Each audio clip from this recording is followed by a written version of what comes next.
이거 못 먹어봤던 건데 먹음직스러워 보여요. 이번엔 이거 한번 먹어봐야겠다. 아, 그거는 예약된 거라서요. 그래요? 다른 건 다 먹어봐서. 그럼 그냥 이거 가져가세요. 새로 만들게요. 어머, 그래도 돼요? 바빠 보이는데. 이제는 사돈 때문에 집에서 반찬 하나도 안 하잖아요. 근데 안 그래도 연락을 드릴까 말까 했는데 지난번에 배달시키셨던 단체에 주문한 음식 값이요. 그거 결제 안 하셨더라고요. 그걸 제가 안 냈나요? 네. 그날 카드 안 가지고 오셨고 그 뒤로는 안 오셨잖아요. 사돈끼리 참 막하시네. 오늘 이야기 속 주인공은 65세 문경아 씨입니다. 그리고 그녀의 사돈에 관한 이야기이죠. 문 씨는 둘째 딸이 결혼하고 너무 황당한 일을 겪었습니다. 반찬 가게를 시작하고 온갖 진상 손님을 만나보았지만 이렇게 불편한 진상은 처음이었습니다. 반찬 가게를 한다고 하니 무시하는 듯 하던 안사돈이 어느새부턴가 찾아와서 반찬을 가져갔습니다. 말 그대로 가져갔습니다. 돈도 안 내고 말이죠.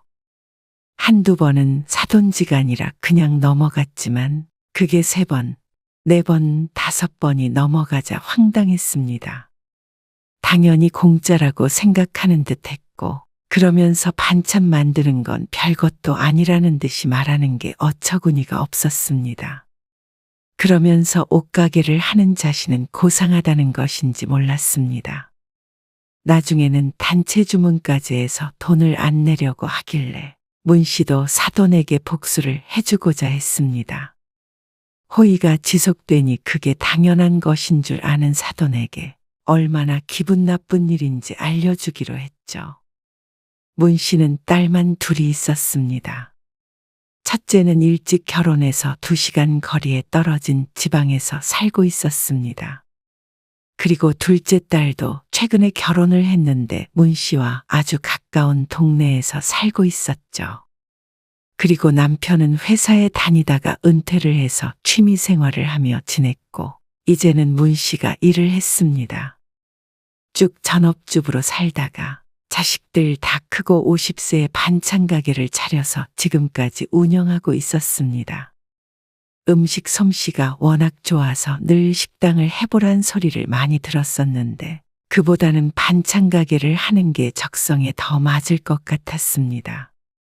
다행히도 보편적인 입맛에 맞았는지 단골 손님도 많았고 동네에서 행사가 있으면 도시락이나 단체 주문도 들어왔습니다. 그래서 한 군데에서 10년 넘게 장사를 할 수가 있었습니다. 당신이 이제 우리 노후 책임지겠네. 아이고, 말 잘 들어야겠다. 남편이 우스갯소리를 할 정도였습니다. 처음엔 취미로 시작했던 일이지만 이제는 돈도 꽤나 벌었고 보람도 있었습니다.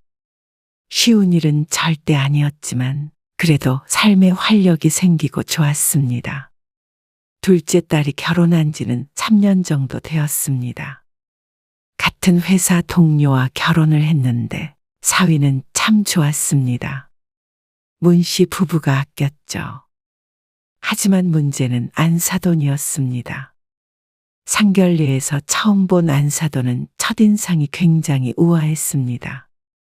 잘 차려입은 옷에 세련된 헤어스타일이 눈에 띄었습니다. 그리고 말투도 고상했죠. 저희 애가 좋은 짝을 만나서 참 좋네요. 그러게요.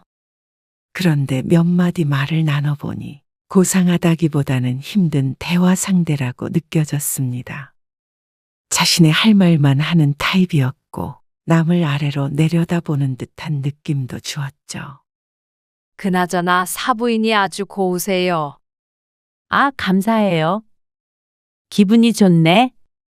사돈은 이런 말씀 드려도 될지 모르겠는데 지금 입고 계신 그 컬러는 좀 안 어울리거든요. 좀 더 밝은 톤으로 바꾸셔야 해요. 네? 아, 제가 옷가게를 하거든요. 그래서 이런 걸 유심히 보게 되네요. 아, 그러시구나. 옷가게를 하셨어요? 네.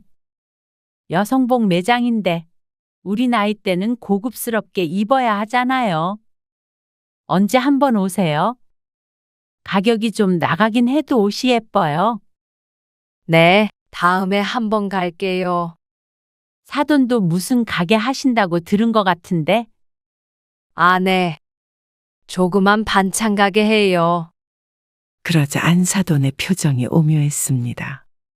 턱을 치켜들고 고개를 끄덕이는데 어쩐지 아래로 쳐다보는 듯한 느낌이었습니다. 저도 그런 데서 반찬 몇 번 사 먹어봤는데 조미료 맛이 하도 많이 나서 못 먹겠더라고요.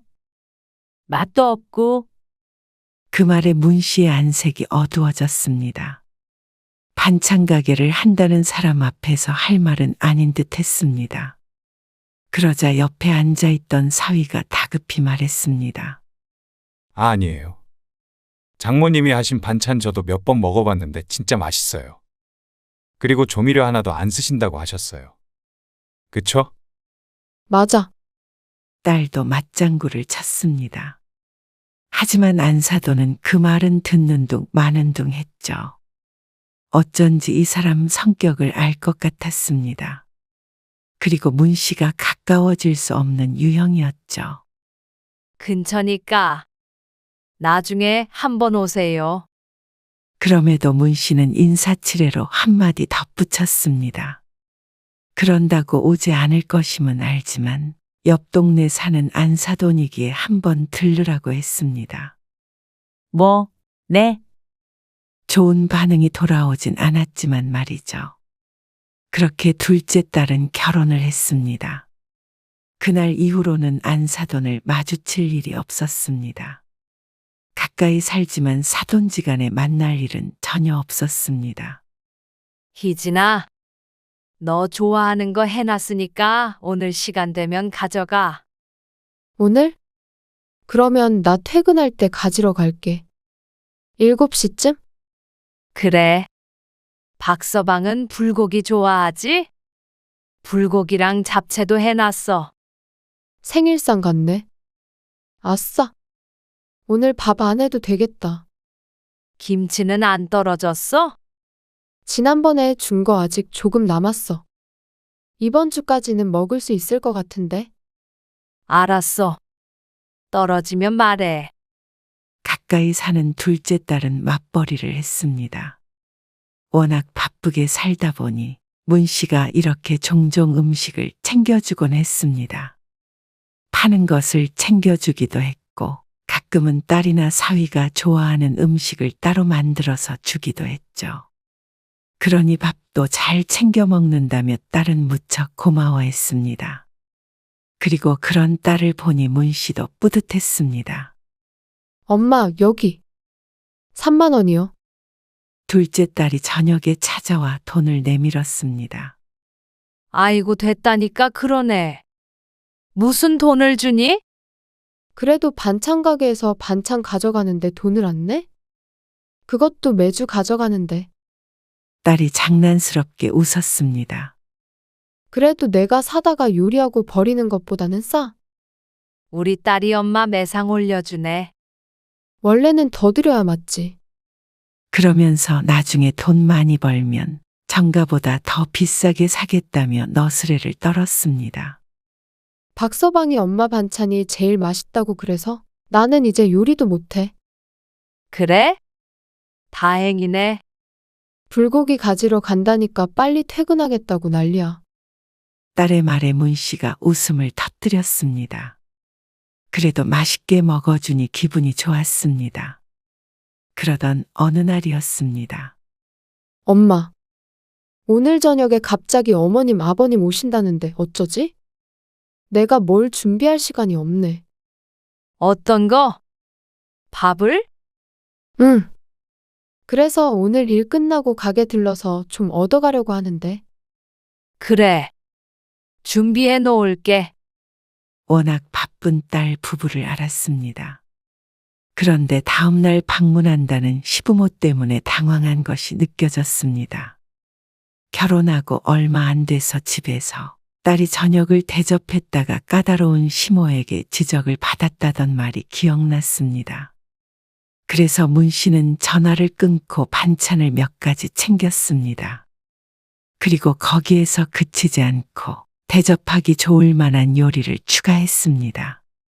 갈비찜과 잡채와 홍어무침 등 잔치상에 올라올 법한 음식들을 딸이 방문하는 시간에 맞춰서 해놓았습니다. 엄마 고마워요. 나중에 한턱 쏠게.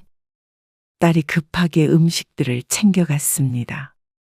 그 모습을 보곤 문 씨는 혀를 찼습니다. 어떻게 일하는 부부 집에 당일에 찾아갈 수 있는지 몰랐습니다. 그나마 미리 연락이라도 준 걸 다행으로 생각해야 한다는 딸의 말에 고개를 흔들 수밖에 없었습니다. 그래도 문 씨가 이렇게 도움을 줄 수 있어서 다행이라는 생각이 들었습니다. 엄마, 어제 저녁에 시어머니 반응 진짜 좋았잖아. 정말? 다행이네. 딸이 다음날 오전에 전화를 걸었습니다. 그러면서 모처럼 시부모님 칭찬을 받았다며 좋아했죠. 음식이 입에 맞으셨나 봐. 갈비찜은 남은 거 싸가시던데. 그 말에 조미료가 어쩌고 저쩌고 하던 안사돈과 그 표정이 떠올랐습니다. 반찬 가게 어딘지도 물어보시더라고. 사러 가시려나? 에이, 설마? 그냥 인사치레겠지. 아무튼 그만큼 맛있었다고 감탄을 하셨어. 딸의 말에 문 씨도 미소를 지었습니다. 칭찬에 기분 좋지 않을 사람은 없었죠. 그리고 그날 일이 잊혀질 때쯤 어느 날 가게에 손님이 찾아왔습니다. 어서 오세요. 주방에서 요리를 하고 있다가 입구에서 벨소리가 들려서 나가보았습니다. 그런데 매장 안에 서 있는 손님의 얼굴이 무척 낯이 익었습니다. 아, 사부인? 어머, 안녕하셨어요. 오랜만에 뵙네요. 사돈의 인사에 문 씨가 놀라서 끼고 있던 위생장갑을 벗었습니다. 그리고는 앞치마도 벗었죠. 사돈은 오늘도 귀부인처럼 차려입은 상태였습니다. 그런 사돈에게 위생모자에 물 묻은 앞치마까지 하고 있는 꼴을 보이기가 좀 창피했습니다. 여긴 어쩐 일이세요? 아니, 근처에 볼 일이 있어서 왔다가 희진이가 사돈 반찬 가게가 이 근처라고 했던 게 생각이 나서요. 아, 그러셨어요. 그리고 잠시 어색한 침묵이 흘렀습니다. 용건을 알 수가 없었습니다. 아니, 지난번에 애들 집에 갔을 때 말이에요. 거기서 밥을 엄청 맛있게 먹었는데 사돈이 만드신 반찬이라면서요. 네, 맞아요. 맛있게 드셨다니까 다행이네요. 그래서 궁금해서 와봤어요. 잠시만요. 그 사이에 손님 몇몇이 들어왔습니다. 단골들이라 미리 메뉴를 알고 얼른 고르고 계산을 했죠.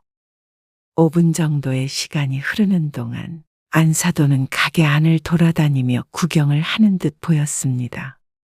손님이 나가자 사돈이 진열장에서 눈길을 뗐습니다. 요즘 반찬값 진짜 비싸요. 그렇죠? 문 씨를 돌아보며 하는 말에 뭐라고 대꾸해야 할지 몰랐습니다. 물가가 비싸니까요. 그래도 저희 가게는 다른 데보다 싸게 팔아요. 동네 장사니까. 문 씨는 자신도 모르게 변명하듯 대답했습니다. 조미료 안 쓰신다고 하셨죠? 네, 희한하네. 꼭 조미료 들어간 것처럼 맛있더라고요.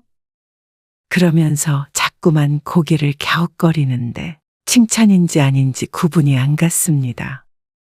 근데 가게가 한산하네요. 아무래도 낮에는 좀 그렇죠. 새가 비쌀 텐데. 자꾸만 엉뚱한 소리를 하는 안사돈 때문에 표정 관리가 힘들었습니다.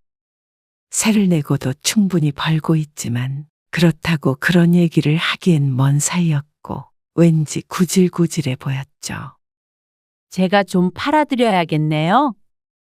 그러더니 진열장에서 봐둔 듯한 반찬 몇 가지를 꺼냈습니다. 팔아준다고 하더니 합쳐서 12,000원 정도였죠. 이거는 제가 그냥 드릴게요. 문 씨가 봉지에 반찬들을 넣어주며 말했습니다. 어머? 그러자 사돈이 입을 가리며 놀랐습니다. 사돈지간에 무슨 돈을 받나요? 어? 그런데 저 이것도 사려고 했는데. 그러면서 다시 진열장을 열어서 소고기청 경채 볶음과 순두부찌개를 꺼냈습니다. 아, 그것도 드릴게요. 이거 감사해서 어떡해요? 제가 팔아드리려고 온 건데. 아니에요. 맛있게 드세요. 아이고, 그럼 잘 먹을게요. 감사해요. 다음에 또 뵐게요. 그러고는 가게를 떠나는 안사돈을 보고는 귀신에라도 홀린 것 같은 기분이었습니다. 다짜고짜 찾아와서는 적선해주러 왔다는 듯이 구는 행동에 마음이 상했습니다. 하지만 반찬이 맛있었다는 얘기만 기억하자 싶었습니다. 어차피 자주 만날 사이도 아니었죠. 그런데 한 일주일 정도 지나자 안사돈이 또 찾아왔습니다. 지난번에 주신 거요? 우리 남편이 너무 좋아해서 아이고 또 사오라고 그러지 뭐예요. 아, 그러셨어요. 그러더니 안사돈이 진열장에서 반찬을 대여섯 가지 꺼냈습니다. 이 잡채 맛있더라고요. 집에서 하려면 이런 게 손이 얼마나 많이 가요. 아무래도 그렇죠. 그런데 두 분이서 이렇게 많이 드세요? 아침 저녁은 꼭 집에서 먹으니까요. 문 씨에게 내밀기의 봉지에 넣어서 주었습니다. 어디 보자 다 해서. 지갑이 어디 있더라. 가방을 뒤적거리는 사돈에게 문 씨가 손사래를 쳤습니다. 아니에요. 그냥 가져가세요. 어머 지난번에도 주셨는데 그럼 감사히 받겠습니다. 사양하는 기색 없이 봉지를 받아드는 안사돈. 문 씨는 웃고 있지만 표정에 금이 갈 것 같았습니다. 자주 보지 못할 거라고 생각했던 안사돈은 그때부터 무척이나 자주 왔습니다. 방문 빈도는 단골 수준이었습니다. 그런데 문제는 세 번째로 방문했을 때부터는 계산하려는 신용도 하지 않았다는 것이었죠. 안사돈은 문 씨가 바쁘던 안 바쁘던 신경도 쓰지 않았습니다. 장사를 하다 보면 유난히도 바쁜 날이 있었습니다. 그날따라 손님도 많아서 반찬이 떨어져 새롭게 만들어야 했고 저녁 시간에 맞춰서 단체 도시락 예약도 있었습니다. 단골에게는 전화로 미리 주문하면 진열되어 있지 않은 반찬도 따로 만들어주곤 했는데 그것도 해야 해서 정신이 하나도 없었습니다. 어머, 오늘 손님이 많네. 주방에 있던 문 씨는 가게 안에서 들려오는 목소리에 인상이 쓰였습니다. 하필이면 바쁜 시간에 찾아온 안사돈이었습니다. 바쁘니까 얼른 나가야겠다. 그러더니 계산대 옆에 놓여있던 반찬들을 가리켰습니다. 이거 못 먹어봤던 건데 먹음직스러워 보여요. 이거 한번 먹어봐야겠다. 하필이면 가리킨 반찬은 지금 팔 것이 아니라 이따가 손님이 찾으러 오기로 한 것이었습니다. 아, 그거는 예약된 거라서요. 그러자 안사돈이 눈에 띄게 실망한 표정을 지었습니다. 그래요? 다른 건 다 먹어봐서. 못내 아쉬운 눈길로 쳐다보는 안사돈. 다른 걸 고를 생각도 없어 보였습니다. 순간 문 씨의 머릿속에는 딸의 얼굴이 스쳐 지나갔죠. 하는 수 없이 문 씨가 한숨을 숨기며 말했습니다. 그럼 그냥 이거 가져가세요. 새로 만들게요. 어머, 그래도 돼요? 바빠 보이시는데. 그러자 밝아지는 안색에 기가 막혔습니다. 지금 바쁜 상황이 눈에 안 보이나 싶었습니다. 문 씨는 땀까지 흘리고 있는데 말이죠. 감사해요. 이쯤 되니 너무 열이 받았습니다. 아주 친정집에 와서 반찬 가져가듯 자연스러웠습니다. 문 씨의 진짜 딸도 돈을 내고 가져가는데 어떻게 사돈이라는 사람이 이렇게 염치가 없나 싶었습니다. 아, 참. 여기 배달도 해요? 네. 이 동네 안에서는 해요. 아, 저희는 옆 동네인데 배달 좀 시키려고 하거든요. 다음 주에 모임이 있는데 음식 어디에 맡겨야 할지 고민하더라고요. 아, 네. 해드릴게요. 배달비가 추가되지만 그래도 어쩌겠나 싶었습니다. 그래도 단체 주문이니 받자 싶었습니다. 네. 단체 주문은 선결제를 해주셔야 해요. 주문을 해놓고 안 나타나는 경우도 종종 있기에 이제는 꼭 결제를 먼저 하고 주문을 받았습니다. 그런데 문 씨의 말에 사돈은 당황한 기색을 보였습니다. 선결제요? 그리고 그런 반응에 문 씨가 오히려 당황스러웠죠. 설마 그것마저 돈을 안 내려고 했나 싶었습니다. 아, 제가 카드를 두고 와서요. 다음 주에 오면 결제할게요. 그럼 바빠 보이시니까 저는 이것만 얼른 가지고 갈게요. 그러고서는 고른 반찬을 집어들고 쏙 가버리는 안사돈을 보니 헛웃음이 나왔습니다. 기가 막혀서 나온 웃음이었습니다. 사장님, 이거 결제 어디서 해요? 아, 저 주세요. 손님이 말을 거는 바람에 머릿속에서 사돈의 일은 지워버렸습니다. 그리고 그 다음 주가 되었을 때 25만 원어치 음식을 사돈에게 배달해 주었습니다. 그리고는 돈은 받지 못했습니다. 잊어버린 건지 아니면 안 줄 생각인지는 몰랐지만 속 시원하게 따져 묻지도 못했습니다. 다른 사람이면 모를까 사돈이니 돈 얘기를 꺼내기에 조심스러웠습니다. 혹시나 우리 딸이 미움받을까 싶어서였죠. 너무 억울했습니다. 무슨 이런 사람이 다 있나 싶기도 했습니다. 바깥사돈은 이 사실을 알고 있을까 궁금하기도 했습니다. 바쁜 와중에도 그 많은 음식을 해서 배달비도 많이 주고 보냈습니다. 그런데 고맙다는 인사만 있었고 돈을 안 주니 며칠 동안 소가리를 해야 했습니다. 그래. 그깟 25만 원 있자. 돈을 떼먹었는데 설마 다시 오지는 않겠지 싶었습니다. 온다면 음식값 얘기를 꺼내보고 오지 않는다면 굳이 따로 연락하지는 않기로 다짐했습니다. 25만 원으로 사돈의 발길을 끊을 수 있다면 남는 장사라는 생각을 할 정도로 사돈이 꼴보기가 싫어졌습니다. 그런데 문 씨가 사돈을 과소평가한 모양이었습니다. 한 달쯤 지나자 사돈이 얼굴을 보였습니다. 일주일에 한 번씩 오던 걸 생각하면 아마도 25만 원을 주지 않은 건 실수가 아닌 모양이었습니다. 이제는 사돈 때문에 집에서 반찬 하나도 안 하잖아요. 얄미운 그 말에 문 씨는 기가 찼습니다. 내가 사돈네 반찬을 해주는 사람인가 싶었습니다.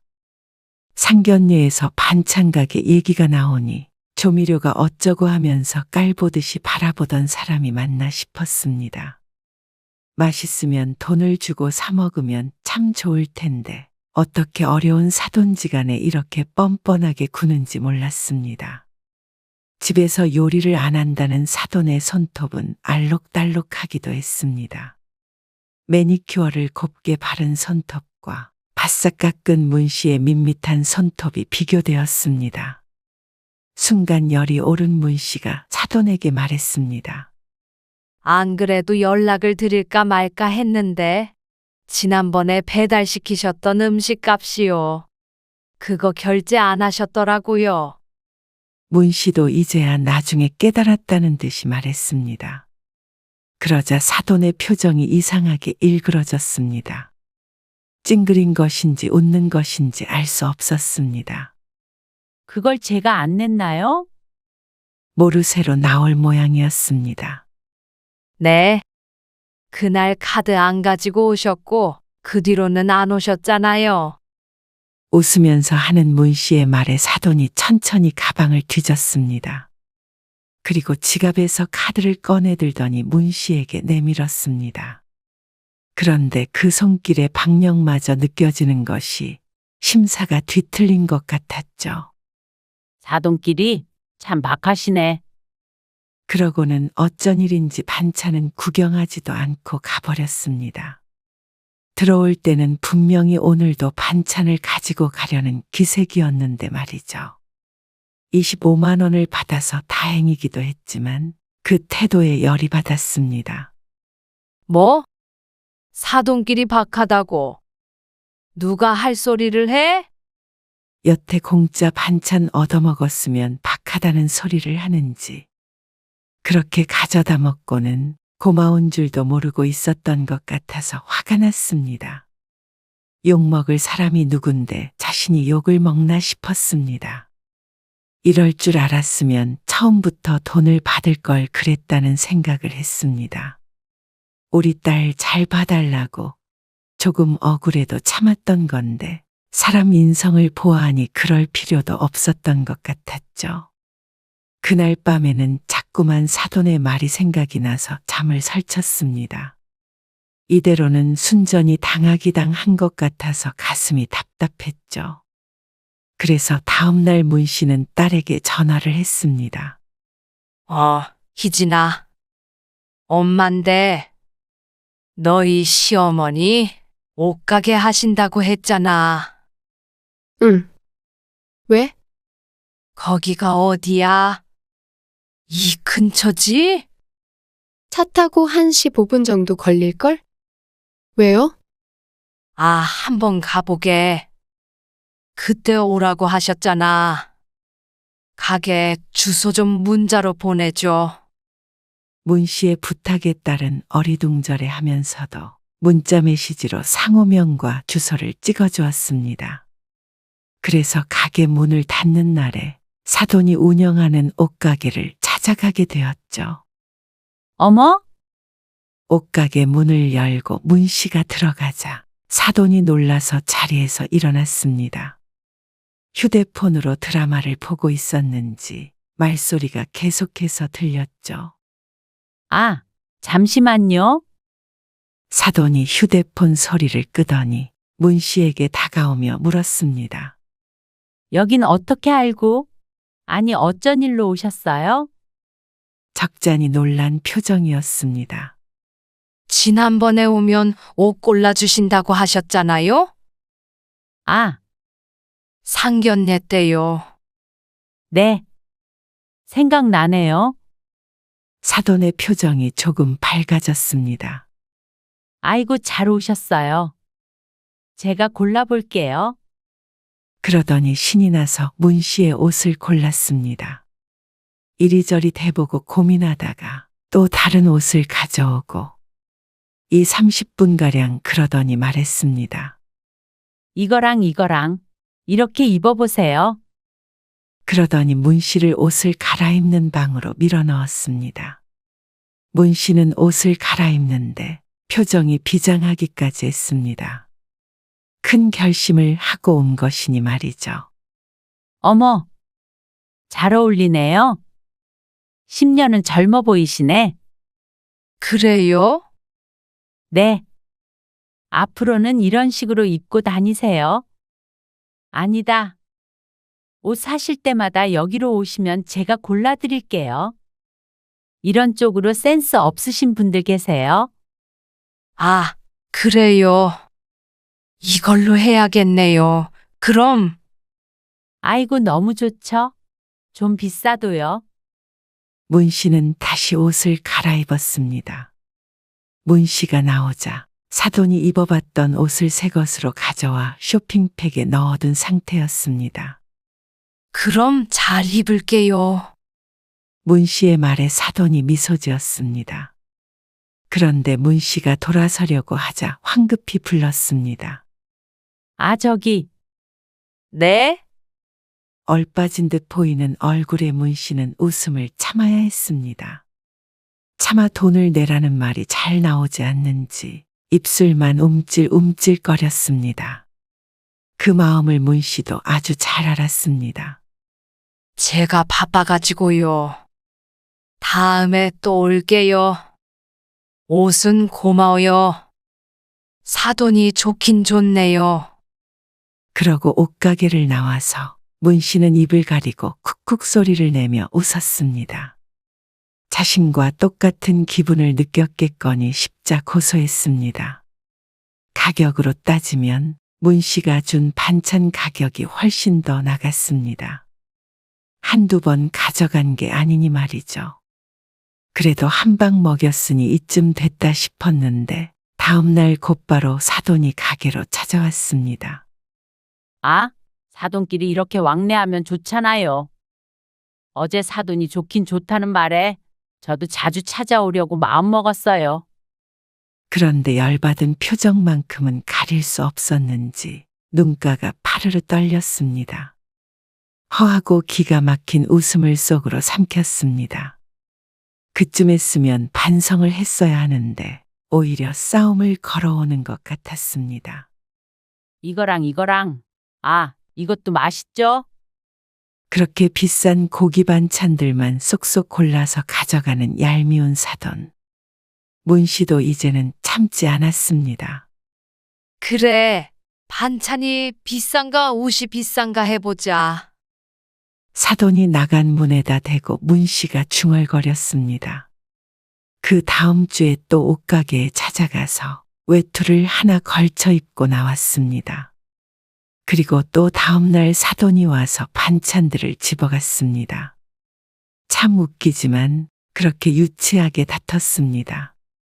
그런데 승자는 정해져 있었습니다. 반찬을 아무리 많이 가져가 봤자 둘이 사는데 다 먹을 수도 없을 것이었고 시간이 지나면 버려야 하는 음식이었습니다. 그런데 옷은 가져오면 다 두고두고 입을 수 있었고 무엇보다 반찬보다 훨씬 비쌌습니다. 그러니 나중엔 사돈이 두 손을 들 수밖에 없는 싸움이었습니다. 저 또 왔네요. 옷가게에 들어서며 문 씨가 웃자 사돈의 안색이 창백해졌습니다. 그러더니 주섬주섬 휴대폰과 가방을 챙겨 들었습니다.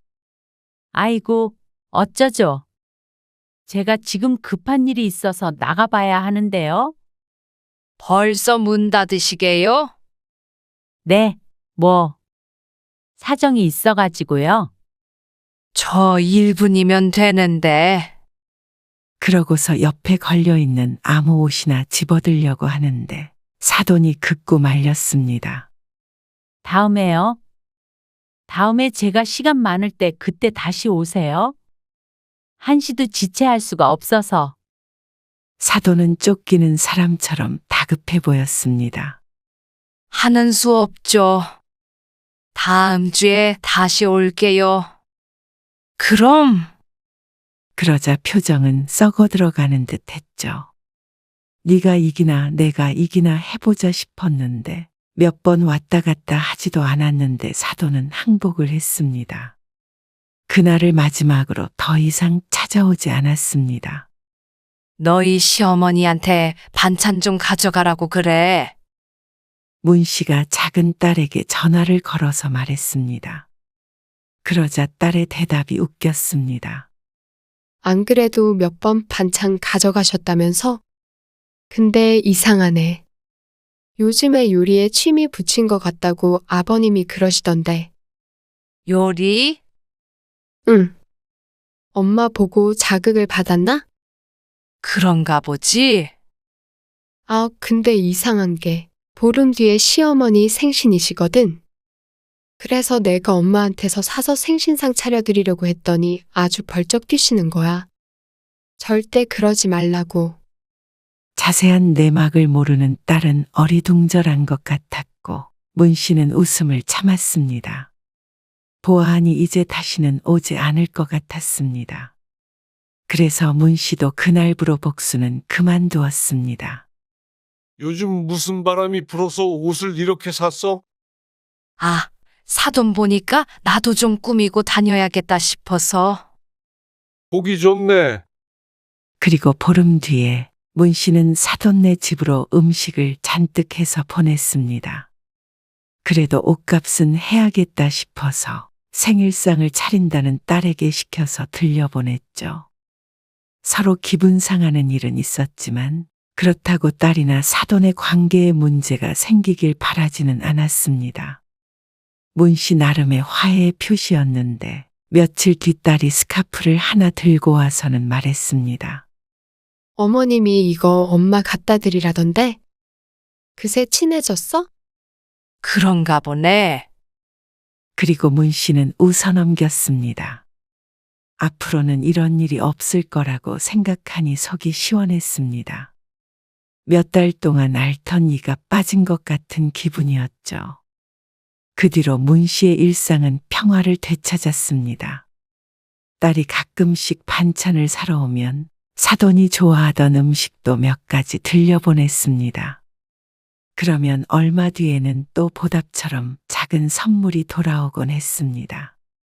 그게 1년에 몇 번 되지는 않지만 그래도 서로 원수가 되지 않고 오히려 친밀해진 듯 해서 다행이었습니다. 앞으로 만날 일은 많지 않겠지만 그래도 사돈지간이니까 말이죠.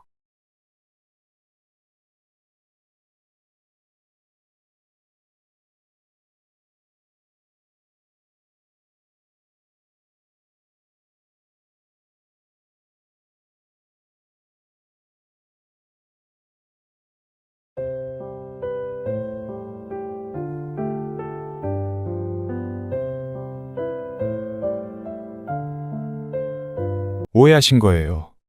서준이 엄마가 그거 어쩌다 한 번씩, 그것도 하나씩 꺼내 먹는 거거든요. 저도 못 먹게 해요.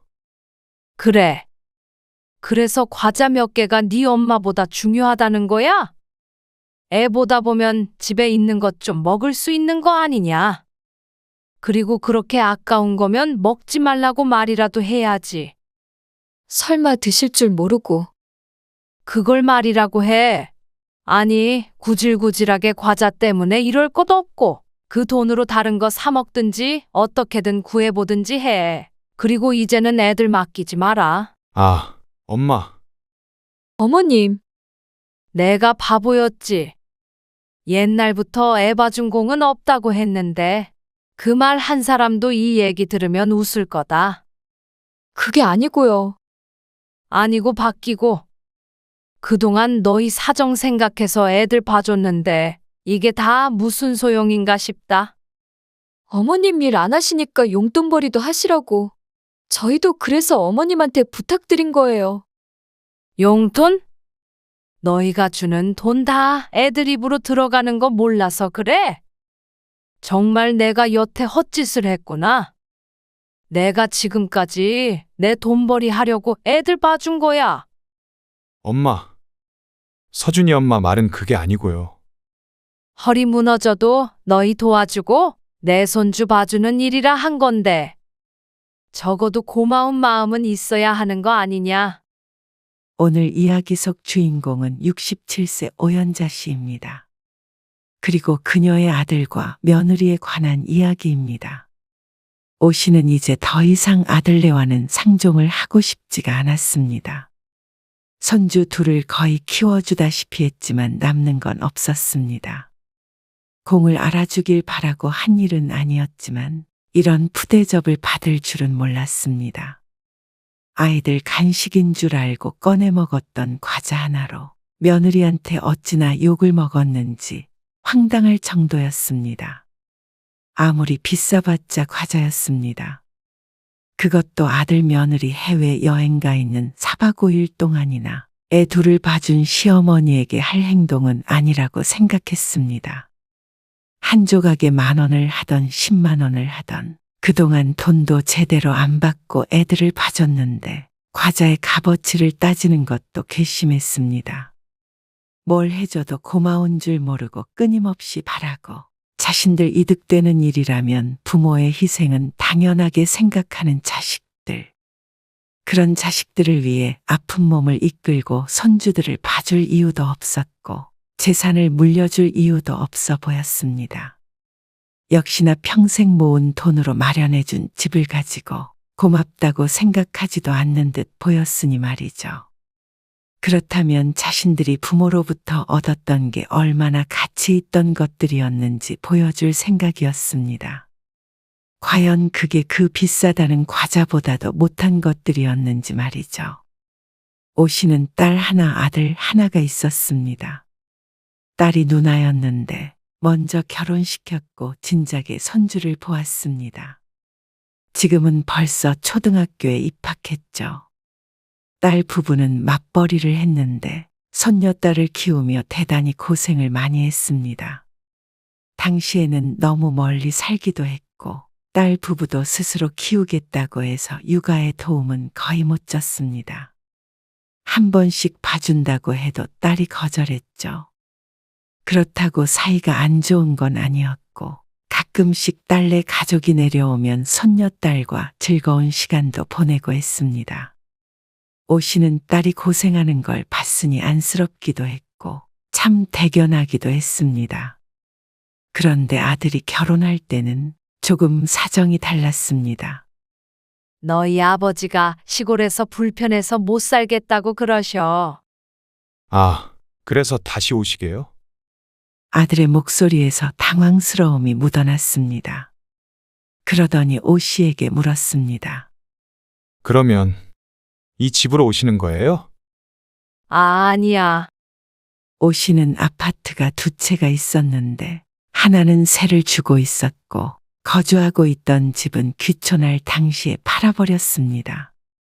그러다가 아들이 결혼하는 시기에 세입자가 나가서 결혼 자금을 보태는 대신에 아들네가 그 아파트에서 살게 했습니다.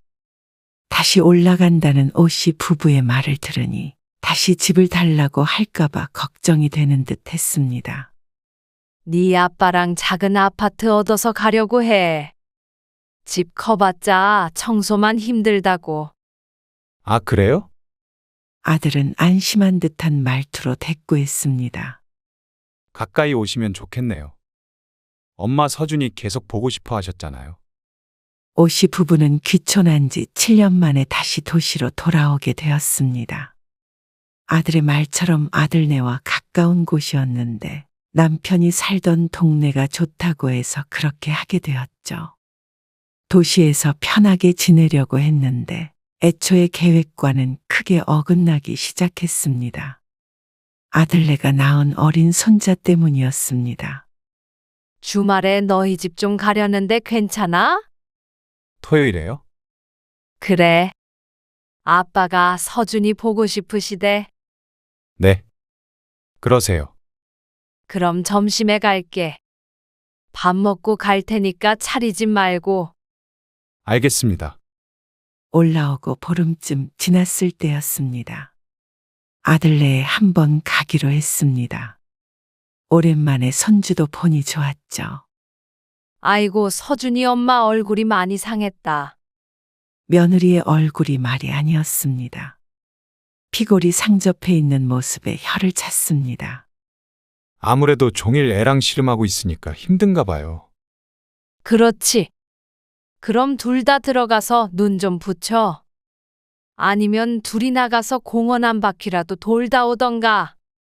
그러자 아들과 며느리가 서로를 바라봤습니다. 눈치가 보이는 모양새라 오씨가 재차 권했습니다. 그럼 잠깐 산책 좀 하고 올게요. 며느리는 그래도 망설여지는지 자꾸만 오씨와 아이를 번갈아 보았습니다. 그러다가 아들 손에 이끌려 함께 나갔죠. 그리고 1시간쯤 흘렀을 때 아들 내외가 돌아왔습니다. 며느리의 표정이 아까보다는 밝아져 있었습니다. 그래서 그 뒤로도 아들이 부르면 가서 주말에 1~2시간씩 애를 봐주곤 했습니다. 일주일에 한 번이었고 아들 며느리도 그 덕에 쉬는 것 같아서 기쁜 마음으로 갔죠. 그런데 며느리는 조금 불편한 눈치였습니다. 아니면 아이를 맡기는 게 신경이 쓰이는 것 같아 보이기도 했습니다. 그래서 오 씨도 점점 방문의 수를 줄였습니다. 아들이 2번 부르면 1번만 가는 식으로 말이죠. 그러다가 손주가 돌이 채 되지 않았을 때 며느리는 회사에 복직을 하게 되었습니다. 오후에 서준이 좀 봐주세요. 오늘은 저희 좀 늦을 것 같아서요. 알았어. 어린이집 차에서 내리면 집에 데리고 있을게. 네. 끝나고 갈게요. 그때부터 시작이 되었습니다. 아들네가 오 씨 부부에게 아이를 맡기는 일 말이죠. 처음엔 1~2시간 맡기는 것도 꺼리는 듯 하더니 이제는 편한 모양이었습니다. 맞벌이 하면서 애 키우려면 힘든 점이 있으니 이해를 했습니다. 하지만 가끔씩이 아니라 회사가 늦게 끝나지 않는 날에도 급한 일이나 약속이 있다며 맡기기 일쑤였습니다. 오 씨 부부가 다시 이사하기 전에는 어떻게 어린 애를 키웠는지 의아할 정도였습니다. 당신 허리 괜찮아? 애 좀 내려놔. 내려놨더니 울고불고 해서. 그렇다고 그 큰 애를 등에 매달고 있어. 아이고, 내려놓긴 해야겠다. 서준이 엄마는 언제 온대? 오늘 둘 다 늦는데. 아니, 아무리 그래도 이렇게 매일 늦어? 회사 일이 바쁘대. 오시라고 원해서 손주를 매일 데리러 가는 건 아니었습니다. 오 씨가 남편보다도 허리나 관절 같은 데가 좋지 않았는데 아이를 하루에 몇 시간씩 돌보는 게 쉬울 리가 없었습니다.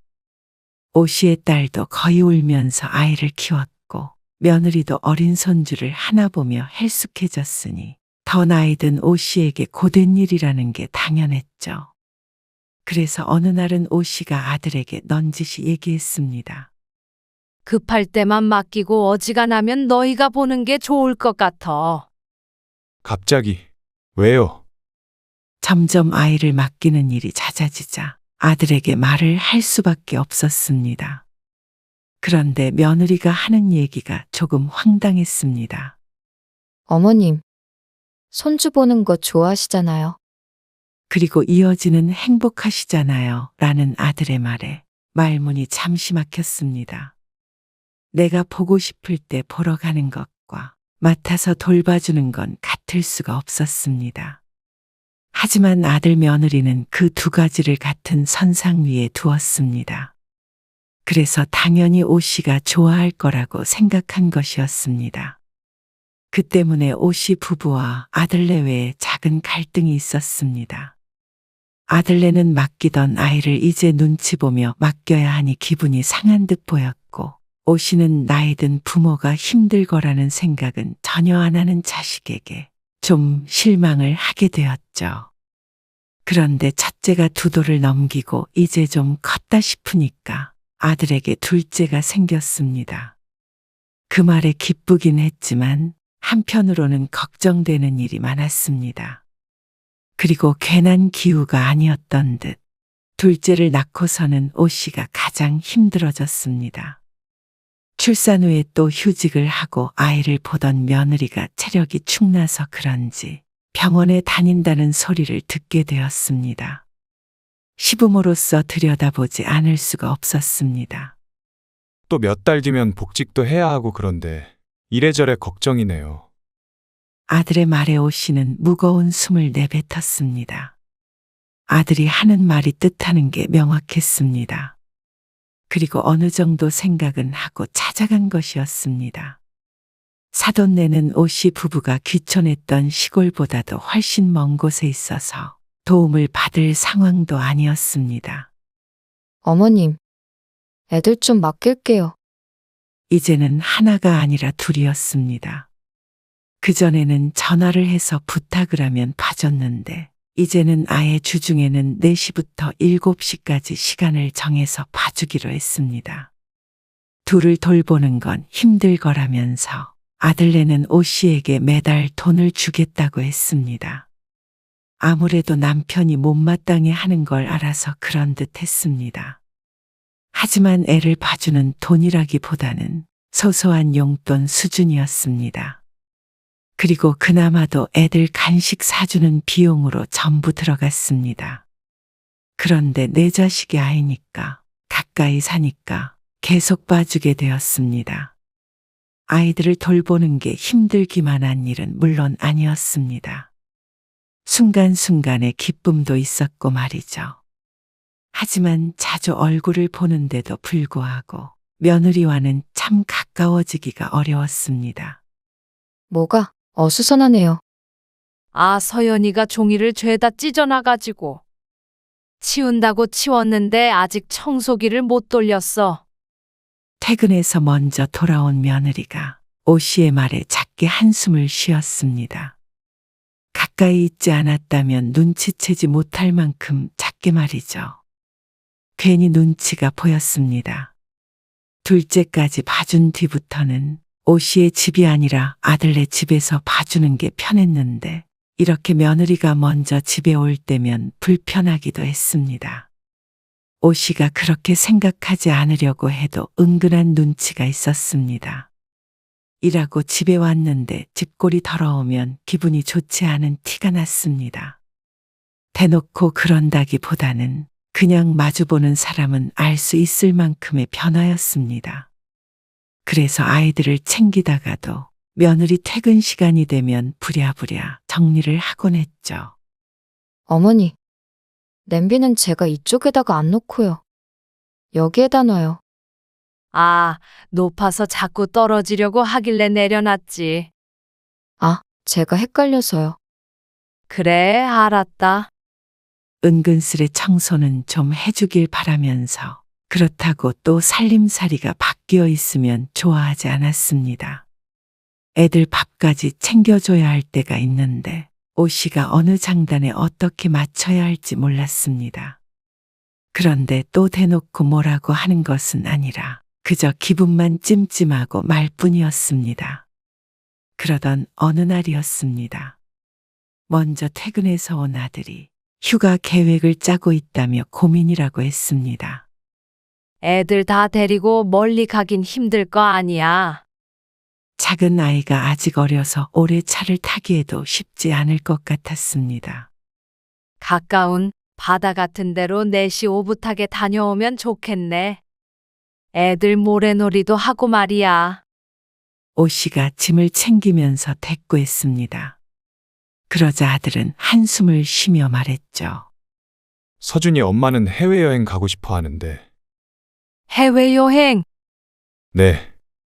동남아 같은 데로요. 멀지 않아? 비행기 한 3시간 타나? 아니요. 5시간 정도는 걸리는 것 같더라고요. 아이고, 서연이가 괜찮을까? 그러게요. 근데 신혼여행 때 가보고는 그 뒤로 한 번도 못 갔으니까요. 그래도 좀 더 크면 가야지. 뭐 너희가 괜찮다면 괜찮은 거겠지만. 비행기나 호텔 안에서 아이 보살피는 게 힘들까봐 조언한 것이었는데 부모가 감당이 된다면 굳이 말릴 이유가 있나 싶기도 했습니다. 그런데 며칠 뒤에 아들 며느리 그리고 오 씨 부부가 다 같이 함께 있는 자리에서 아들이 오 씨에게 부탁을 했습니다. 엄마 아빠만 괜찮으시면 이번 휴가 때 여행은 저희끼리만 다녀오고 싶어서요. 그래. 너희끼리 다녀와. 어차피 휴가에 어딜 가든 따라갈 생각은 없었습니다.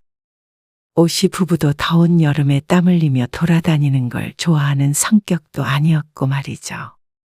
하지만 아들이 말한 저희라는 것이 아이들을 포함한 것이 아니었습니다. 아들과 며느리 단 둘이서 가겠다는 말이었습니다. 그러면 애들은? 엄마 아빠가 좀 봐주실 수 있으세요? 그래서 엄마 아빠만 괜찮다면 이라는 말을 한 것이었습니다. 얼마나 갔다 올 거길래? 4박 5일 생각하고 있어요. 근데 그때 애들 어린이집도 방학이라. 뭐? 그러면 5일 동안은 애들을 전적으로 돌봐야 한다는 말이었습니다. 오 씨가 놀라자 아들이 서둘러 말을 덧붙였습니다. 이번만 봐주시면 다음부터는 애들 데리고 다닐게요. 서연이 때문에 비행기는 오래 못 탈 것 같아서요. 그렇다고 애들을 그렇게 오래 두고 놀러 갔다가? 오 씨 부부 모두 근심 어린 얼굴로 말했습니다. 하루 이틀도 아니고 4박 5일이 길기도 했습니다. 애들을 재우기까지 해야 하니 잠깐씩 보는 것과는 또 다른 문제였습니다. 그리고 애들이나 오 씨 부부나 서로 힘들 것 같았죠. 하지만 아들네의 간곡한 부탁에 어쩔 수 없이 고개를 끄덕여야 했습니다. 모처럼 해외여행을 간다고 들떠 있는 데다가 찬물을 부어버리기가 어려웠습니다. 결국 오 씨 부부가 고개를 끄덕이자 아들네는 크게 기뻐했습니다. 그리고 아직은 기간이 남았지만 미리 비행기표를 예약해야 한다며 바빠 보였습니다. 시간이 지나 여행 날짜가 점점 다가왔습니다. 애들 여행 다녀오면 당신도 병원 좀 다녀오자. 오 씨는 몇 년 전에 디스크 수술을 했었는데 최근 들어 자주 고통을 호소하자 남편이 걱정스럽게 말했습니다. 그런데 며느리는 다른 걱정을 하고 있는 모양이었습니다. 사실 지금이 애들이 애착이 형성되는 시기라 고민이 되긴 했어요. 그런 시기에 늘 오 씨에게 아이를 맡겼는데 지금 할 걱정은 아닌 듯 했습니다. 그리고 며느리의 말이 어이가 없기도 했습니다. 한숨을 푹 쉬며 말하는데 그 고민이 며칠 동안 아이들을 봐야 하는 오 씨 부부 때문이 아니라 오로지 자기 자식들 걱정 때문이었습니다. 그렇게 아들과 며느리는 여행길에 올랐습니다. 그리고 아이들은 오 씨의 집에 맡겨졌습니다. 여보, 좀 앉아 있어. 내가 치울 테니까. 애들 씻겨야 해. 그것도 내가 할 테니까 좀 앉아 있어. 아이고, 골병 나겠네. 짐은 대충 싸놔. 내일 저녁에 온다며. 알았어. 이제는 애들 봐주는 것도 그만해. 이게 뭐야? 아이고, 알았어. 나도 안 그래도 그 생각했어. 나도 뭐 하고 있는지 모르겠다. 오 씨 부부는 서로를 보며 한숨을 내쉬었습니다. 두 아이들 때문에 집은 엉망진창이었고 끼니도 제때 먹질 못했습니다. 새벽에 자꾸만 깨는 작은 아이 때문에 잠기 밝은 오 씨의 남편은 눈밑이 거무스름해져 있었죠. 그리고 아들네 외가 돌아오는 마지막 날, 남편이 오후에 아들네 집에 오 씨와 아이들을 데려다 주었습니다. 여행 마지막 날이니 집에서 보다가 아들 며느리가 오면 오 씨가 집으로 돌아올 생각이었습니다. 이따가 버스 타고 갈게. 아이 전화해. 남편이 돌아가고 오 씨는 아들네 집에서 애들을 보살폈습니다. 며칠 비워진 집도 환기도 시키고 지저분해 보이는 것들도 좀 치웠습니다. 아이고, 간식이 다 떨어졌나 보다. 늘 찬장에 간식이 떨어지지 않게 하는데 하필 그날 딱 떨어진 모양이었습니다. 큰애는 과자를 달라며 떼를 썼습니다. 뭐라도 있나 싶어서 오 씨가 찬장을 뒤졌습니다. 여기저기 열어보자 손이 잘 안 닿는 찬장에 웬 과자 상자가 있었습니다. 이게 왜 여기 있어? 오 씨가 상자를 꺼내서 열어보자 먹음직스럽게 생긴 과자가 보였습니다. 상자 안에 하나씩 들어가 있는 게 예쁘기도 했습니다. 이거는 우리 서준이 건가 보다. 오 씨가 사둔 것은 아니었습니다. 형형색색의 과자는 아마 큰 손주 것 같았죠. 하나를 꺼내서 아이에게 주자 금방 떼쓰던 것을 멈췄습니다. 그리고 하나를 더 꺼내서 오 씨가 입안으로 넣었습니다. 어? 맛있다. 입안에서 사르르 녹는 게 마트에서 파는 일반적인 과자와는 다른 것 같았습니다. 과자 이름이 뭔가 싶어서 상자를 이리저리 보았는데 죄다 영어만 적혀 있었습니다. 상자 안에는 과자가 20개도 안 되어 보였습니다. 살쪄서 더 먹으면 안 되는데 자꾸만 손이 가네. 오씨가 3개를 더 먹었고 하나 더 꺼내서 손주에게 주었습니다. 이제 안 돼. 이빨 썩어. 이제 상자엔 과자가 3-4개 남아 있었습니다. 다음에 엄마한테 또 달라고 그래. 알았지? 그리고 있던 자리가 아닌 원래 간식을 넣어놓는 찬장에다가 두었습니다. 그래도 달달한 것을 먹으니 좀 살 것 같았습니다. 며칠 동안 너무 고된 하루하루를 보냈는데 마지막 날이라고 생각하니 조금 서운한 것 같기도 했죠. 1시간쯤 있자 아들과 며느리가 큰 가방을 끌고 들어왔습니다. 왔니?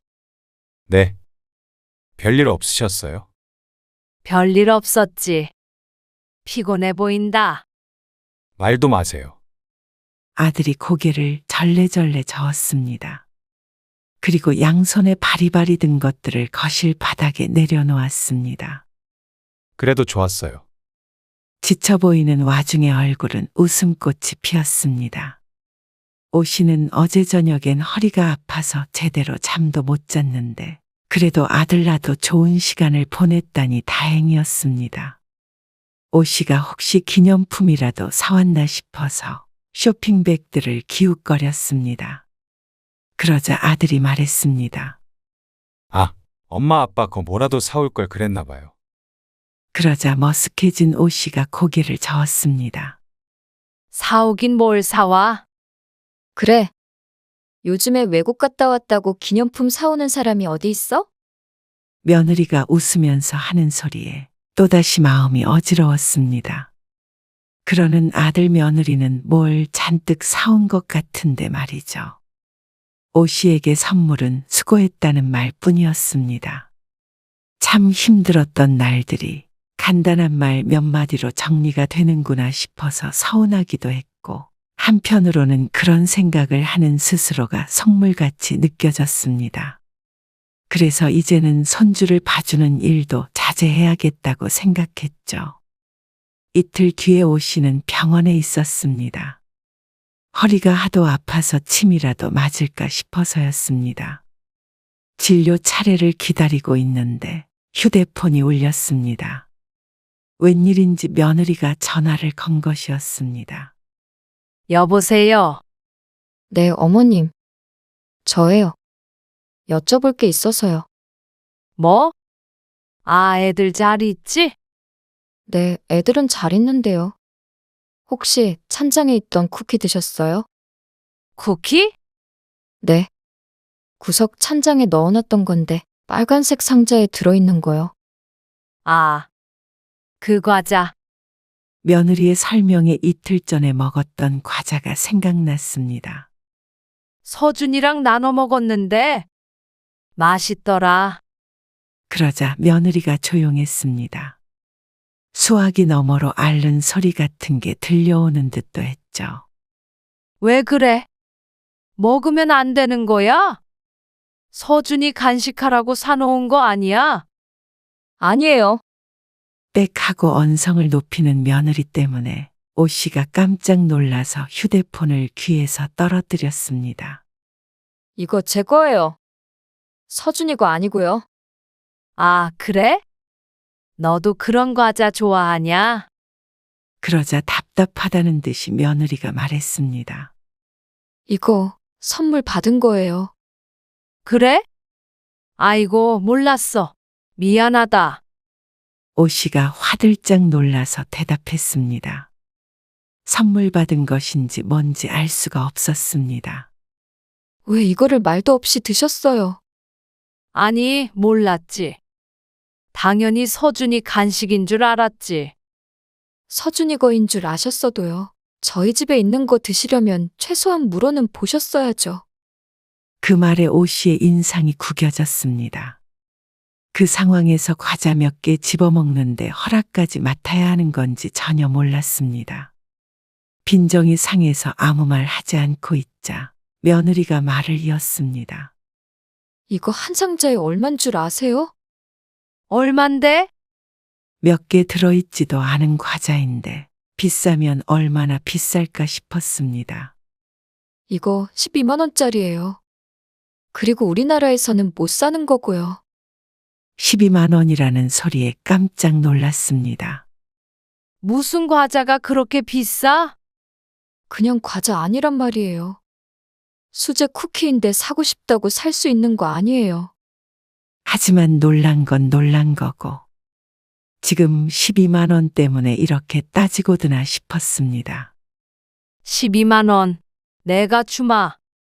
며느리가 오 씨의 말에 답답하다는 듯이 대꾸했습니다. 12만 원 있어도 못 사요. 그 말에 기가 막혀서 헛웃음만 지었습니다. 며느리 것을 먹게 돼서 미안하긴 했지만 이미 뱃속으로 들어가 버린 걸 어떻게 하라는 소린지 몰랐습니다. 돈을 주겠다고 해도 그걸로는 못 산다고 그러는데 그러면 먹은 걸 도로 뱉어내라는 소리인지 아니면 그냥 화를 내고 싶었던 것인지 몰랐습니다. 그러면 어떻게 했으면 좋겠냐?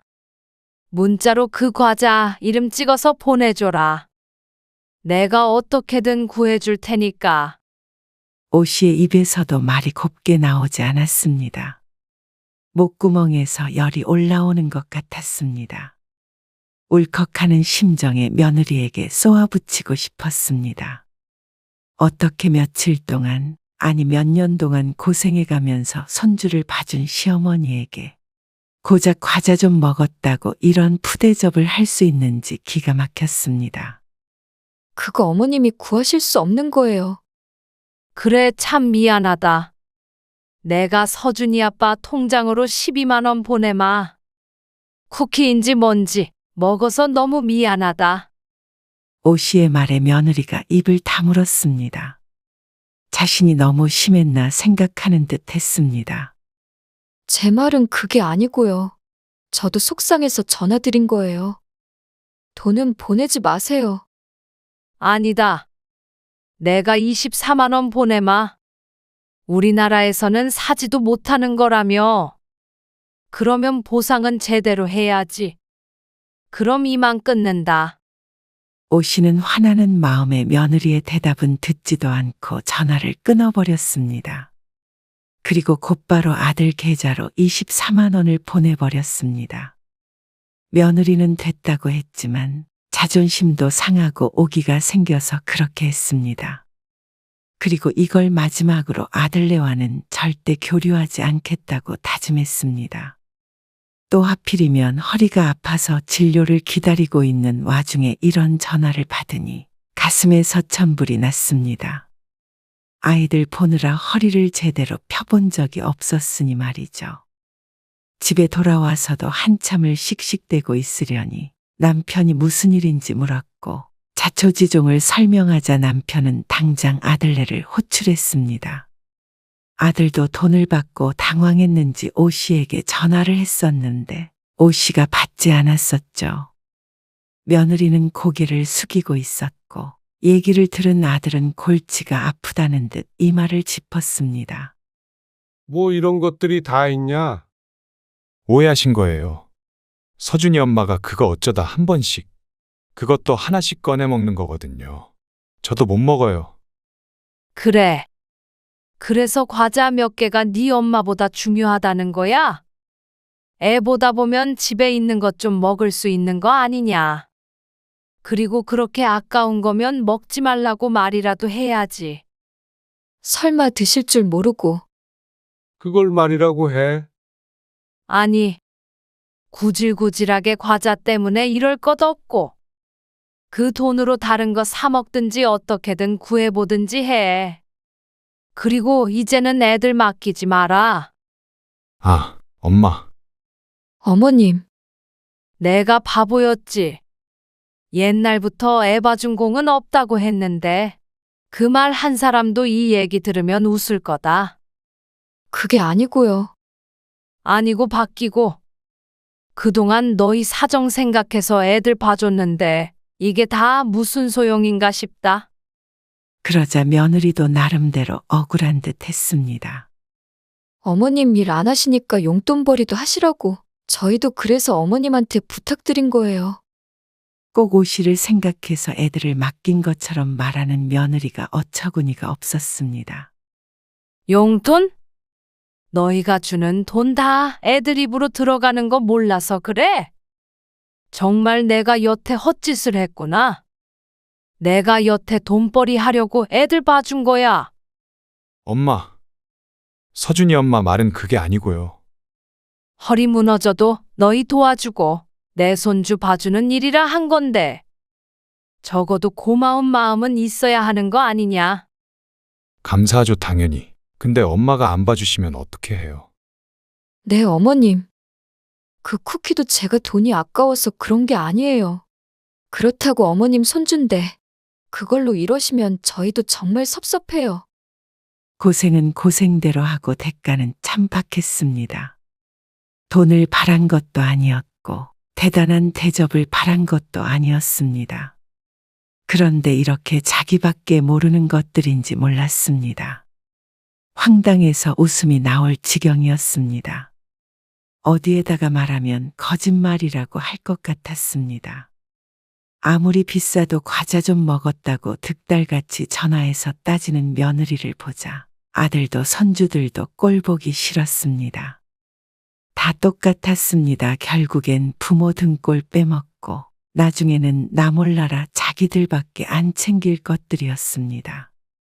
아니, 내가 보기엔 너희가 우리에게 받은 것들보다 그놈의 과자가 더 중요한 것 같다.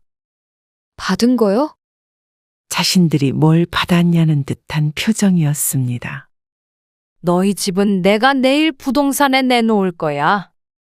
그 말이 끝나기가 무섭게 아들 며느리가 경악을 했습니다. 오씨를 불러대며 목소리를 높였습니다. 조용히 못해? 듣고 있던 남편이 나무랐습니다. 너희는 불만 가질 자격 없어. 그래. 집이나 애들 봐준 거 다 합쳐서 너희가 받은 게 더 가치가 있던 건지 아니면 그 12만 원짜리 과자가 더 가치 있던 건지 한번 셈해보자. 그러고는 아들 며느리를 쫓아내버렸습니다. 어린 손주들이 마음 쓰였지만 아이들을 키우는 건 온전히 부모가 할 일이었습니다. 그걸 내 자식 덜 힘들게 한다고 도와줬던 오씨 부부가 어리석었습니다. 서로 피해자만 된 꼴이었습니다. 오씨는 정말로 다음날 집을 내놨습니다.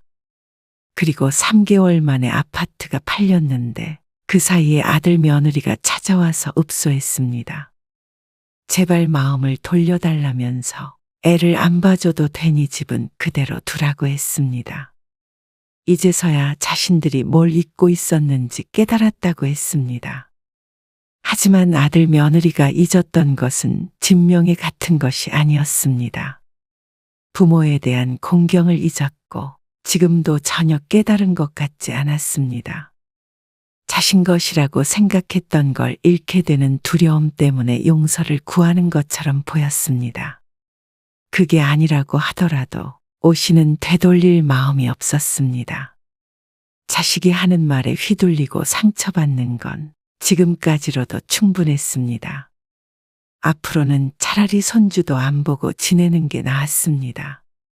그러면 허리도 더 아플 일 없었고 육아만 안 해도 10년은 더 건강하게 살 것 같았습니다.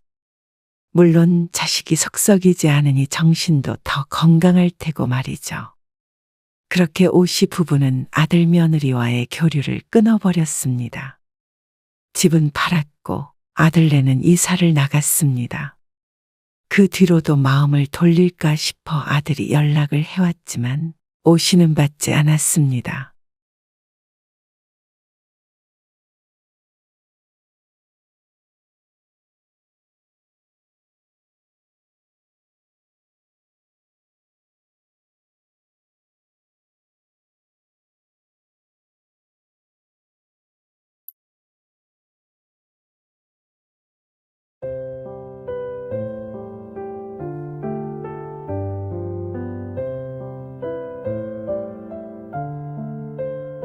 나도 죽기 전에 긴 생머리에 미니스커트 입은 그런 여자랑 연애 한번 해보고 싶었어.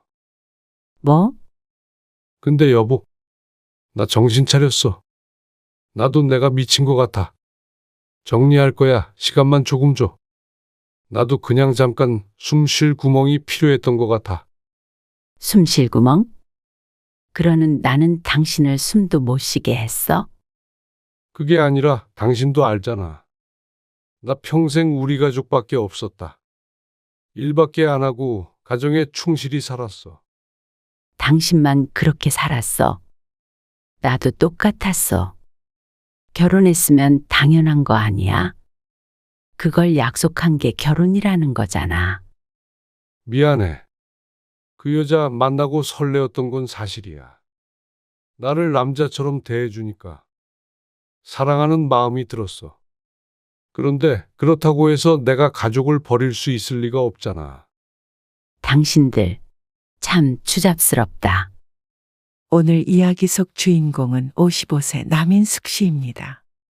그리고 그녀의 남편에 관한 이야기입니다. 남 씨는 평생에 자신에게 이런 일이 있을 거라고는 정말이지 꿈에도 상상해 본 적이 없었습니다. 남들에겐 다 일어나도 나에겐 안 일어날 줄 알았습니다.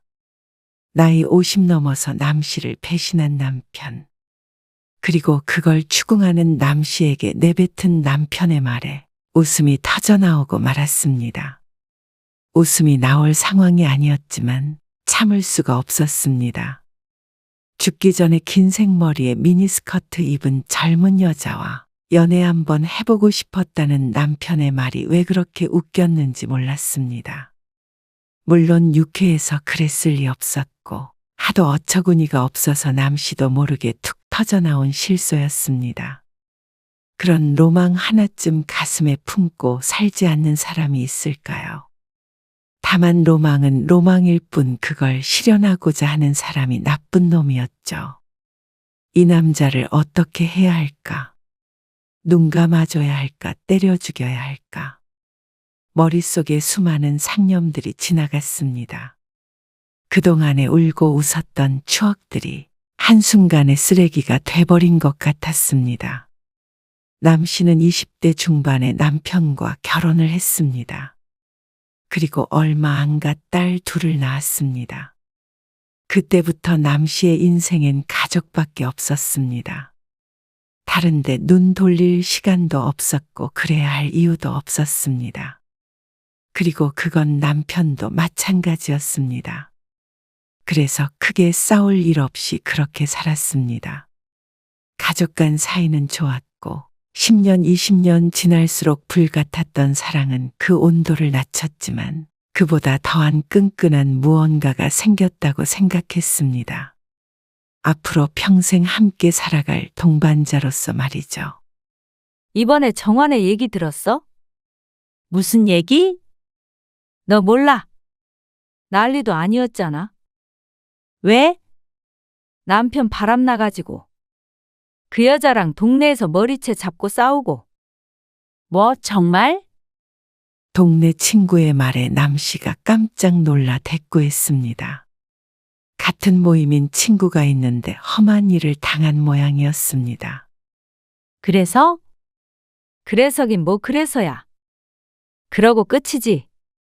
끝이라고? 이혼은 죽어도 안 한대. 누구 좋으라고 이혼하냐고.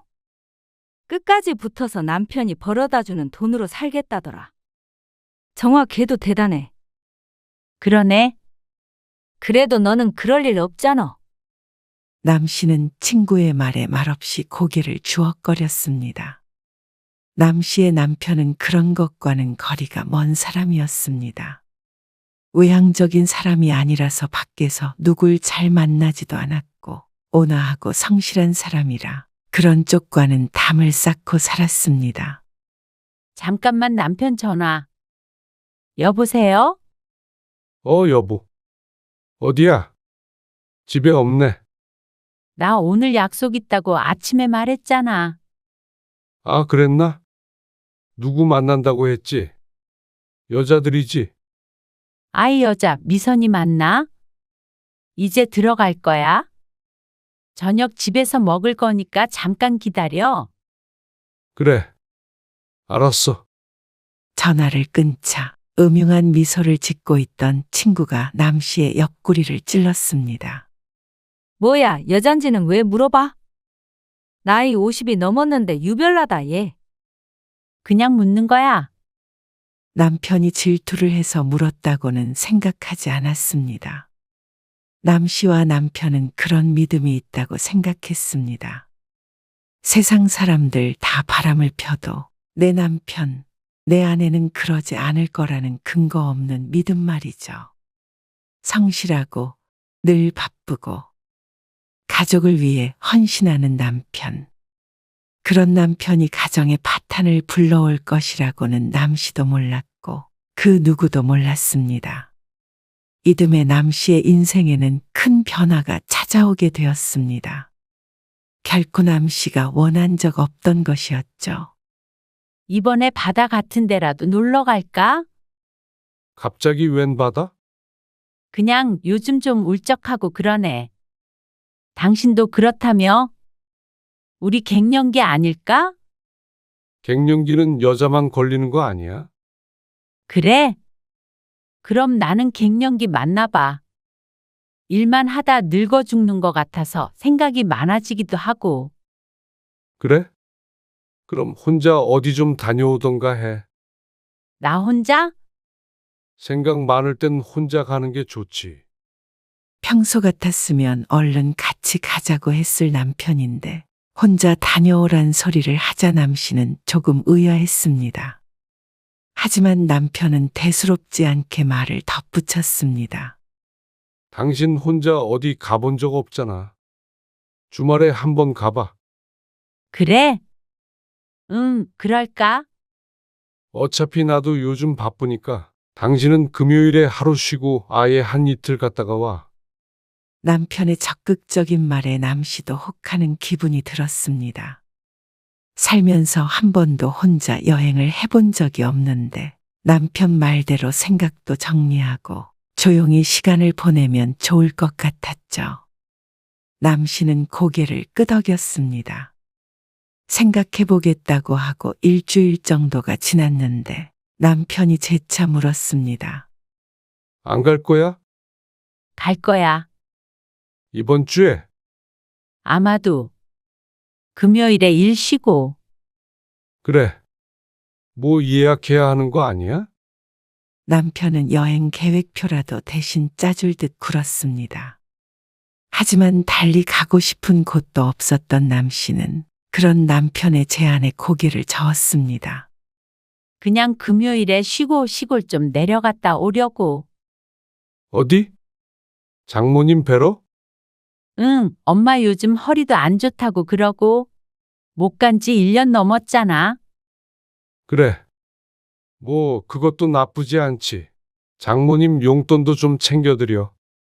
그래서 남 씨는 친정에 내려갔습니다. 금요일에 내려가서 일요일 오전에 올라오는 계획이었습니다.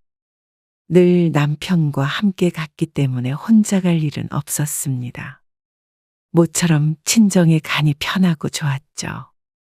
나 도착했어. 당신은 출근 잘했어? 잘했지. 장모님이 좋아하시지? 좋아하지? 그래. 그럼 좋은 시간 보내고 푹 쉬다 와. 알았어. 전화를 끈 차 옆에서 친정엄마가 물었습니다. 싸운 건 아니지? 싸우긴. 방금 통화하는 거 못 들었어? 근데 왜 혼자 와? 그냥 아이고, 밥은? 밥 차려줄게. 내가 차려 먹을 테니까 둬요. 내 살림인데 네가 뭘 알아서 차려. 가만 앉아 있어봐. 아이 허리도 아프다면서. 됐다니까? 앉아 있어. 친정엄마는 자리에서 일어나려는 남 씨의 어깨를 눌러 앉혔습니다. 그러고는 절뚝절뚝한 걸음으로 부엌으로 들어갔죠. 그 모습을 보자 남 씨는 싫어왔지만 자신 때문에 친정엄마가 오히려 못 쉬게 생겼다고 혀를 찼습니다. 그리고 다음 날 토요일이 되었을 때 결국 다시 집으로 돌아가기로 마음먹었습니다. 아이고, 엄마. 나 때문에 잠시도 안 앉아 계시네. 집에 가야겠다. 그래. 얼른 가서 박서방 밥도 차려주고 해. 혼자 굶고 있는 거 아니야? 혼자 있는다고 뭘 굶어요? 평소에 잘 챙기니까 걱정 말고. 그래.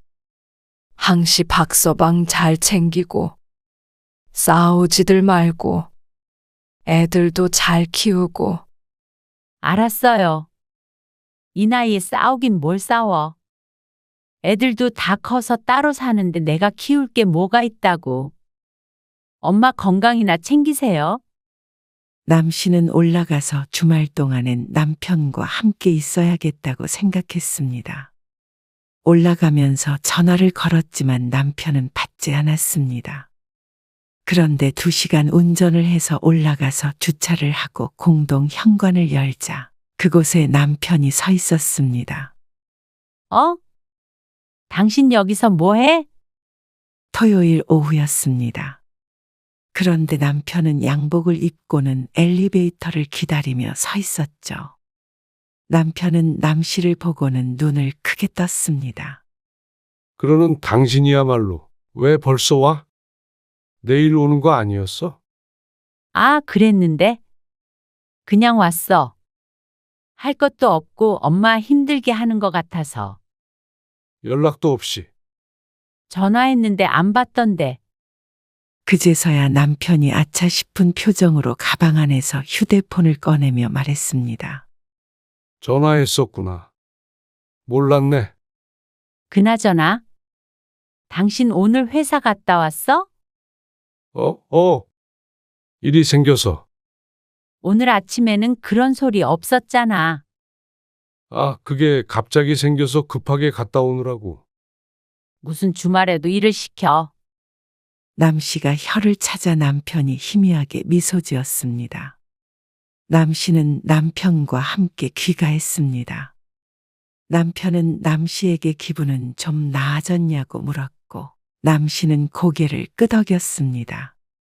일하느라 수고했다고 맛있는 음식도 해주고 그렇게 토요일 저녁을 보냈던 기억이 있었습니다. 그리고 한 달쯤 뒤에 다시 그 기억을 떠올릴 일이 생겼죠. 또 야근해? 그러게. 요즘 계속 이렇게 바쁘네. 기다리지 말고 자. 엄청 늦어질 것 같아. 밥은? 알아서 챙겨 먹을게. 알았어. 쉬엄쉬엄 해. 젊은 사람들도 많을 텐데 남 씨의 남편만 부려먹는 회사 같아서 혀를 찼습니다. 먼저 퇴근한 남 씨가 집에 들어서며 식탁 위에 우편물들을 탁 올려두었습니다. 그리고 혼자 식사를 하는데 어쩐지 이날따라 적막한 집이 쓸쓸하게 느껴졌습니다. 휴대폰으로 이것저것 보다가 식탁 위에 올려두었던 우편물에 눈길이 갔습니다. 이런 건 다 휴대폰으로 볼 수 있는데 종이로는 왜 보내는 거야? 몇 달 전에 남편이 신용카드를 새로 발급받았는데 그때부터 우편이 날아오고 있었습니다. 꽤나 두툼해 보이는 봉투를 까보았습니다. 그러자 지난달 사용한 명세서가 적혀 있었죠. 다시 접어두려던 찰나에 남 씨의 눈을 잡아끄는 단어가 있었습니다. 호텔? 남 씨는 먹던 그릇을 옆으로 잠시 치워두었습니다. 그러고는 다시 종이에 집중을 했는데 정말로 호텔이라고 적혀 있었습니다. 날짜를 보고 휴대폰을 들어 확인하자 전달 금요일 저녁에 결제한 내용이었습니다. 호텔 이름을 검색해보니 남편의 회사와 멀지 않은 곳이었습니다. 남 씨는 고개를 갸웃거리다가 눈을 크게 떴습니다. 생각해보니 남 씨가 친정에 내려갔던 날짜였습니다. 금요일에 회사를 쉬었기에 기억이 났습니다. 기억을 더듬어 보니 그날 남편이 금요일에도 출근을 하고 토요일에도 출근을 했죠. 그래서 집에 오다 마주쳤는데 거기까지 떠올린 남 씨의 인상이 확 구겨졌습니다. 명세서에는 금요일 밤에 결제 내역이 있었고 토요일 오전에는 같은 동네의 편의점과 식당에서 결제한 내용이 찍혀 있었습니다. 남 씨는 이상한 생각이 들었습니다. 명세서만 보자면 남편이 금요일 밤에 호텔에 들어갔다가 토요일 오전에 나온 것 같은 모양새였습니다. 남 씨는 더 이상 밥을 먹지 못하고 치워버렸습니다. 남편이 먼저 자라고는 했지만 잠이 올 리가 없었습니다. 머릿속이 복잡해 천장에 무늬만 세어보고 있는데 현관문 열리는 소리가 났습니다. 벌떡 일어나서 거실로 나가보니 남편이 들어오고 있었습니다. 아직 안 잤어? 피곤한데 먼저 자라니까. 다정한 남편의 목소리를 들으니 남 씨는 어쩌면 과한 추측일 수 있겠구나 생각했습니다. 남 씨가 식탁 위에 둔 명세서를 들어보이며 묻자 남편은 처음엔 무슨 말인지 못 알아듣더니 뭔가를 깨달은 듯 하며 대꾸했습니다. 그거 그날 직원들이 야근을 했는데 근처에 호텔 잡아준 거야. 회사에서. 뭐? 회사에서 호텔을. 그래. 너무 늦게 끝나는 바람에 근데 그걸 당신 카드로 결제했다고? 나중에 정산 받았어. 근데 다음날 아침에 해장국집이랑 편의점, 이건 뭐야? 아, 그거는 토요일에 나 출근했잖아. 직원들 호텔에서 자고 오전에 다시 출근했는데 그때 밥 사준 거야. 남편의 말을 들으니 자신이 괜한 오해를 했나 싶었습니다. 설마 당신 무슨 생각한 거야?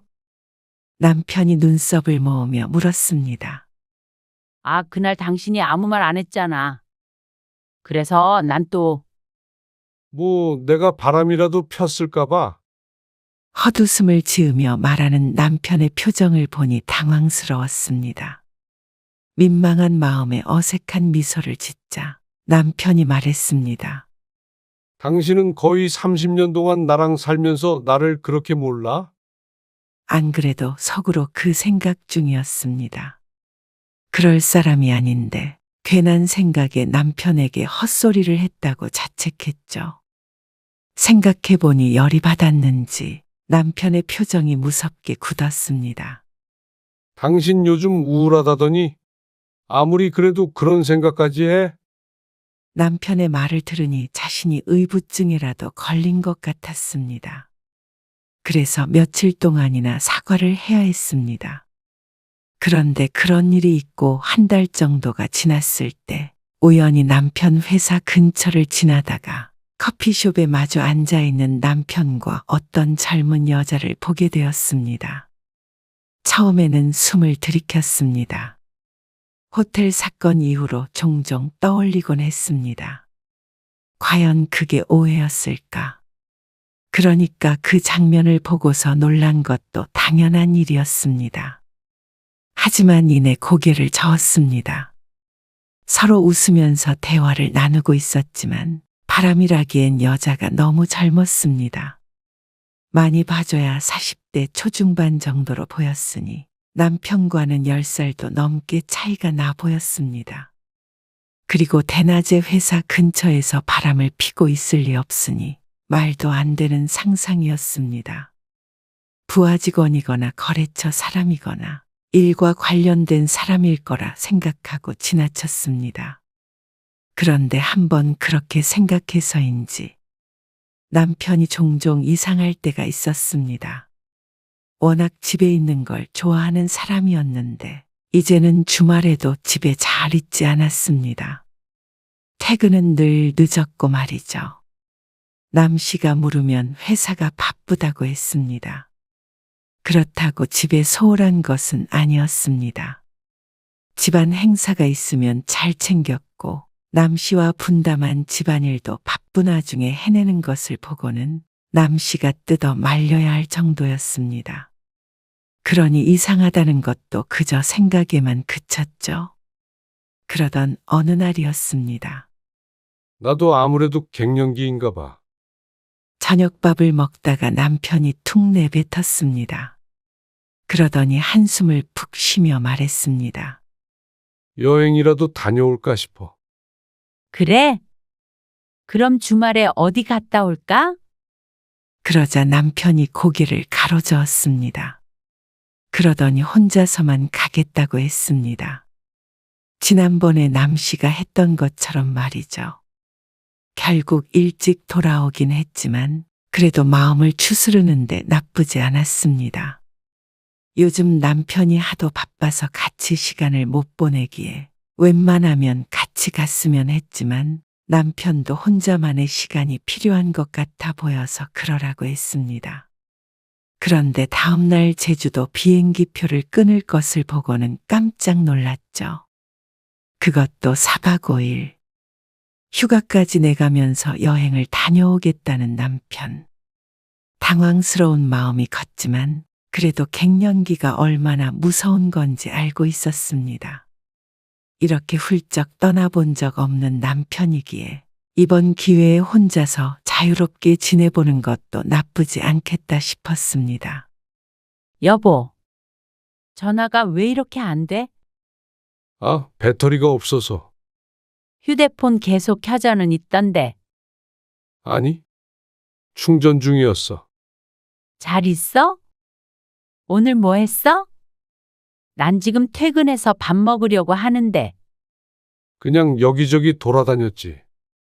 여보, 나 너무 피곤해서 그런데 일찍 자려고 하거든. 나중에 전화할게.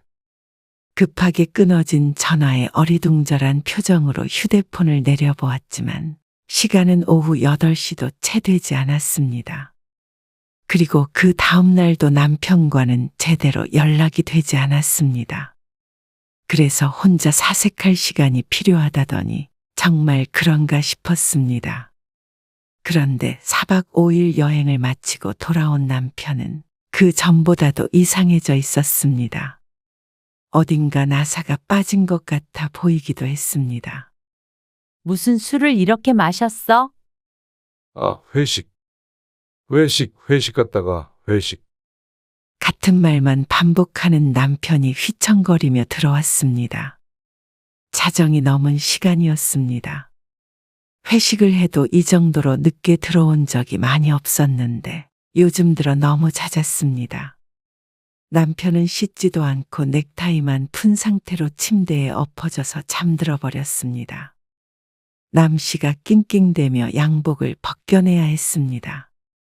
그리고 옷을 들었는데 바지 주머니에서 휴대폰이 툭 떨어졌습니다. 남편의 휴대폰을 집어드는데 화면에 메시지가 떴습니다.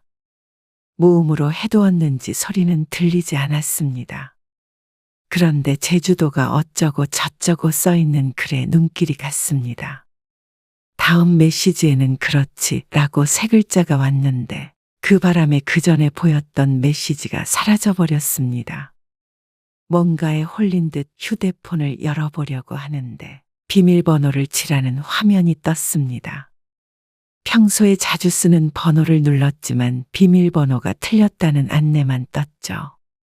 어쩐지 꼭 확인을 해야 할 것 같은 기분이었습니다.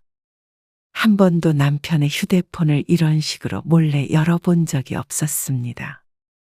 그런데 요즘 들어 이상한 남편의 행동에 어떤 예감이 들었는지도 모르겠습니다. 남씨는 잠시 휴대폰을 내려다보다가 남편에게로 가져갔습니다. 그리고 남편의 엄지를 휴대폰에 갖대 대었습니다. 그러자 잠금이 풀렸죠. 남씨는 침을 꿀꺽 삼켰습니다. 판도라의 상자를 여는 기분이었습니다. 남편의 메시지를 여는 순간 남씨의 눈은 찢어질 듯 크게 확장되었습니다.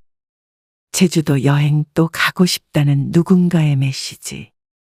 그러면서 남편을 자기라고 지칭하는 어떤 여자. 사진을 눌러보자 가슴이 쿵하고 내려앉았습니다. 남편의 회사 근처에서 보았던 그 젊은 여자였습니다. 남씨가 메시지를 확인한 것을 보자 여자가 계속해서 말을 걸었습니다. 와이프는 잠들었냐며. 다음에는 자신의 집에서 보자는 그런 메시지들. 의미하는 바가 명백했습니다. 남 씨는 남편과 여자가 나눴던 대화들을 자신의 휴대폰으로 사진을 찍기 시작했습니다.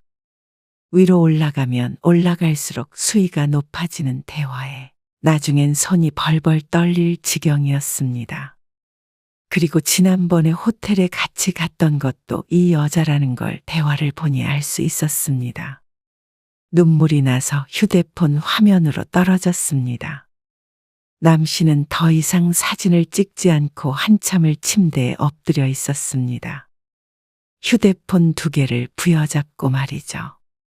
그렇게 시간이 어떻게 흘렀는지 기억이 안 났습니다.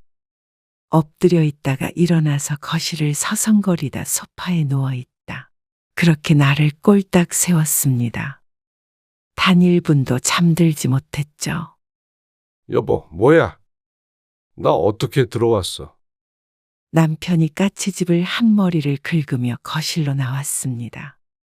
그런데 소파 테이블에 올려진 자신의 휴대폰을 보더니 후다닥 와서 낚아채 갔습니다. 당신, 혜선이가 누구야? 그러자 남편이 쏘스라쳤습니다. 자신이 과하게 놀랐다고 생각했는지 헛기침을 하며 더듬더듬 대답했습니다. 혜선이가 누구야? 아, 우리 회사 직원? 맞아, 혜선이란 직원 있어. 왜? 휴대폰이 잠겨 있으니 보질 못했을 거라고 생각한 모양이었습니다. 다 봤어. 뭘? 둘이 한 대화. 그러자 남편은 눈에 띄게 당황했습니다. 허둥지둥 하는 게 뻔히 보이자 남 씨의 마음은 체념이 됐습니다. 신락 같은 희망도 짓밟혀버렸죠. 그냥 직원이야. 직원이랑 단둘이 제주도 여행을 갔어. 호텔도 가고. 아니야. 무슨 둘이 여행을 가. 그럼 나중에 그 여자 집에서 만나자는 건 무슨 말이야? 그건 그 직원이 원래 좀 이상해. 말도 안 되는 상상하지 마. 억울하다 정말. 남 씨가 추궁하자 남편은 부정했습니다. 메시지를 못 받더라면 또다시 믿을 만큼 호소력 있는 변명이었습니다. 비겁한 거짓말만 늘어놓는 남편의 말을 더 이상 들어주기가 힘들었습니다. 근데 당신 내 휴대폰은 왜 본 거야? 뭐라고 해도 불리한 상황이 되자 남편은 대뜸 남 씨를 나무랐습니다. 진심으로 이 상황에서 그게 중요하다고 생각하는지 몰랐습니다. 남 씨는 아무 말 없이 남편을 물끄러미 쳐다보았습니다. 그러자 남편도 헛소리를 멈추고는 남 씨를 보았습니다. 어쩌면 이미 다 소용없다는 걸 깨달은 모양이었습니다. 5분이 흘렀는지 10분이 흘렀는지 둘 사이엔 한참의 침묵이 흘렀습니다. 그러다 남편이 입을 뗐습니다. 당신이 생각하는 그런 심각한 사이 아니야. 그 말에 남 씨가 눈을 질끈 감으며 대답했습니다. 그럼 무슨 싸인데? 그냥 별 사이 아니야. 별 사이 아닌데 여행도 가고 맨날 연락도 주고받고 호텔도 가고 그래? 갔는데 갔어도 아무 일 없었어. 호텔도 가고 여행도 갔지만 육체 관계는 없었다는 남편. 끝까지 남 씨를 등신 취급했습니다. 그 여자에 대해 묻자 남편이 머뭇거리더니 얘기했습니다. 나이는 43살이고 아이 없이 이혼한 여직원이라고 했습니다. 자신이 가정이 있는 걸 알기에 곧 끝날 사이라고 했습니다. 남 씨는 절망스런 와중에 진심으로 궁금했습니다. 이혼녀라고 하지만 43살의 젊고 예쁘장한 여자가 신중반의 평범한 남자에게 뭘 바래서 만나는지 말이죠. 안정적으로 살고는 있지만 그렇다고 대단한 재벌도 아니었습니다. 자식들도 커서 곧 결혼할 때도 된 그런 남자였습니다. 정말이야. 믿어줘. 아무 사이도 아니야. 그 말을 믿으라고 하는 거야? 아니면 웃기려고 하는 거야? 남편에게 이렇게 비꼬며 말해본 것은 처음이었습니다. 도대체 왜 그랬어? 어? 왜? 남 씨의 물음에 남편은 고개를 숙였습니다. 그러더니 잘못했다고 빌었습니다. 그리고 이어서 한다는 소리가 남 씨를 폭소하게 만들었습니다. 나도 죽기 전에 긴 생머리에 미니스커트 입은 그런 여자랑 연애 한번 해보고 싶었어. 뭐? 무슨 이런 황당한 대답이 있나 싶었습니다. 무릎을 꿇고 빌어도 부족할 판에 연애를 해보고 싶었다는 남편의 말이 어처구니가 없었습니다. 그것도 구체적인 취향이 담긴 여자와 말이죠. 남 씨는 그 말을 듣자마자 박장대소했습니다. 눈물까지 흘려가며 배를 부여잡고 웃는 통에 남편이 어리둥절한 표정을 지었습니다. 살면서 처음 보는 남편의 얼빠진 얼굴에 웃음이 더 나왔습니다. 남편은 부익이가 생각보다 살벌하지 않다고 느꼈는지 슬금슬금 눈치를 보며 말했습니다. 근데 여보, 나 정신 차렸어. 나도 내가 미친 것 같아. 정리할 거야. 시간만 조금 줘. 나도 그냥 잠깐 숨 쉴 구멍이 필요했던 것 같아. 숨 쉴 구멍? 그러는 나는 당신을 숨도 못 쉬게 했어? 그게 아니라 당신도 알잖아. 나 평생 우리 가족밖에 없었다. 일밖에 안 하고 가정에 충실히 살았어. 당신만 그렇게 살았어? 나도 똑같았어. 결혼했으면 당연한 거 아니야? 그걸 약속한 게 결혼이라는 거잖아. 미안해. 그 여자 만나고 설레었던 건 사실이야. 나를 남자처럼 대해주니까. 사랑하는 마음이 들었어. 그런데 그렇다고 해서 내가 가족을 버릴 수 있을 리가 없잖아. 기가 막혀서 이제는 웃음조차 나오지 않았습니다. 지난 2년간 연애를 했다는 남편과 그 여자. 메시지를 보니 서로 사랑한다, 보고 싶다 난리도 아니었습니다. 그렇게 사랑한다면 차라리 모든 걸 버릴 각오로 하지 그랬나 싶었습니다. 이제 와서 남 씨에게 빌고 있는 남편이 너무 추하고 찌질해 보였습니다. 남편이 말한 사랑이라는 것도 너무나 시시하게 느껴졌습니다.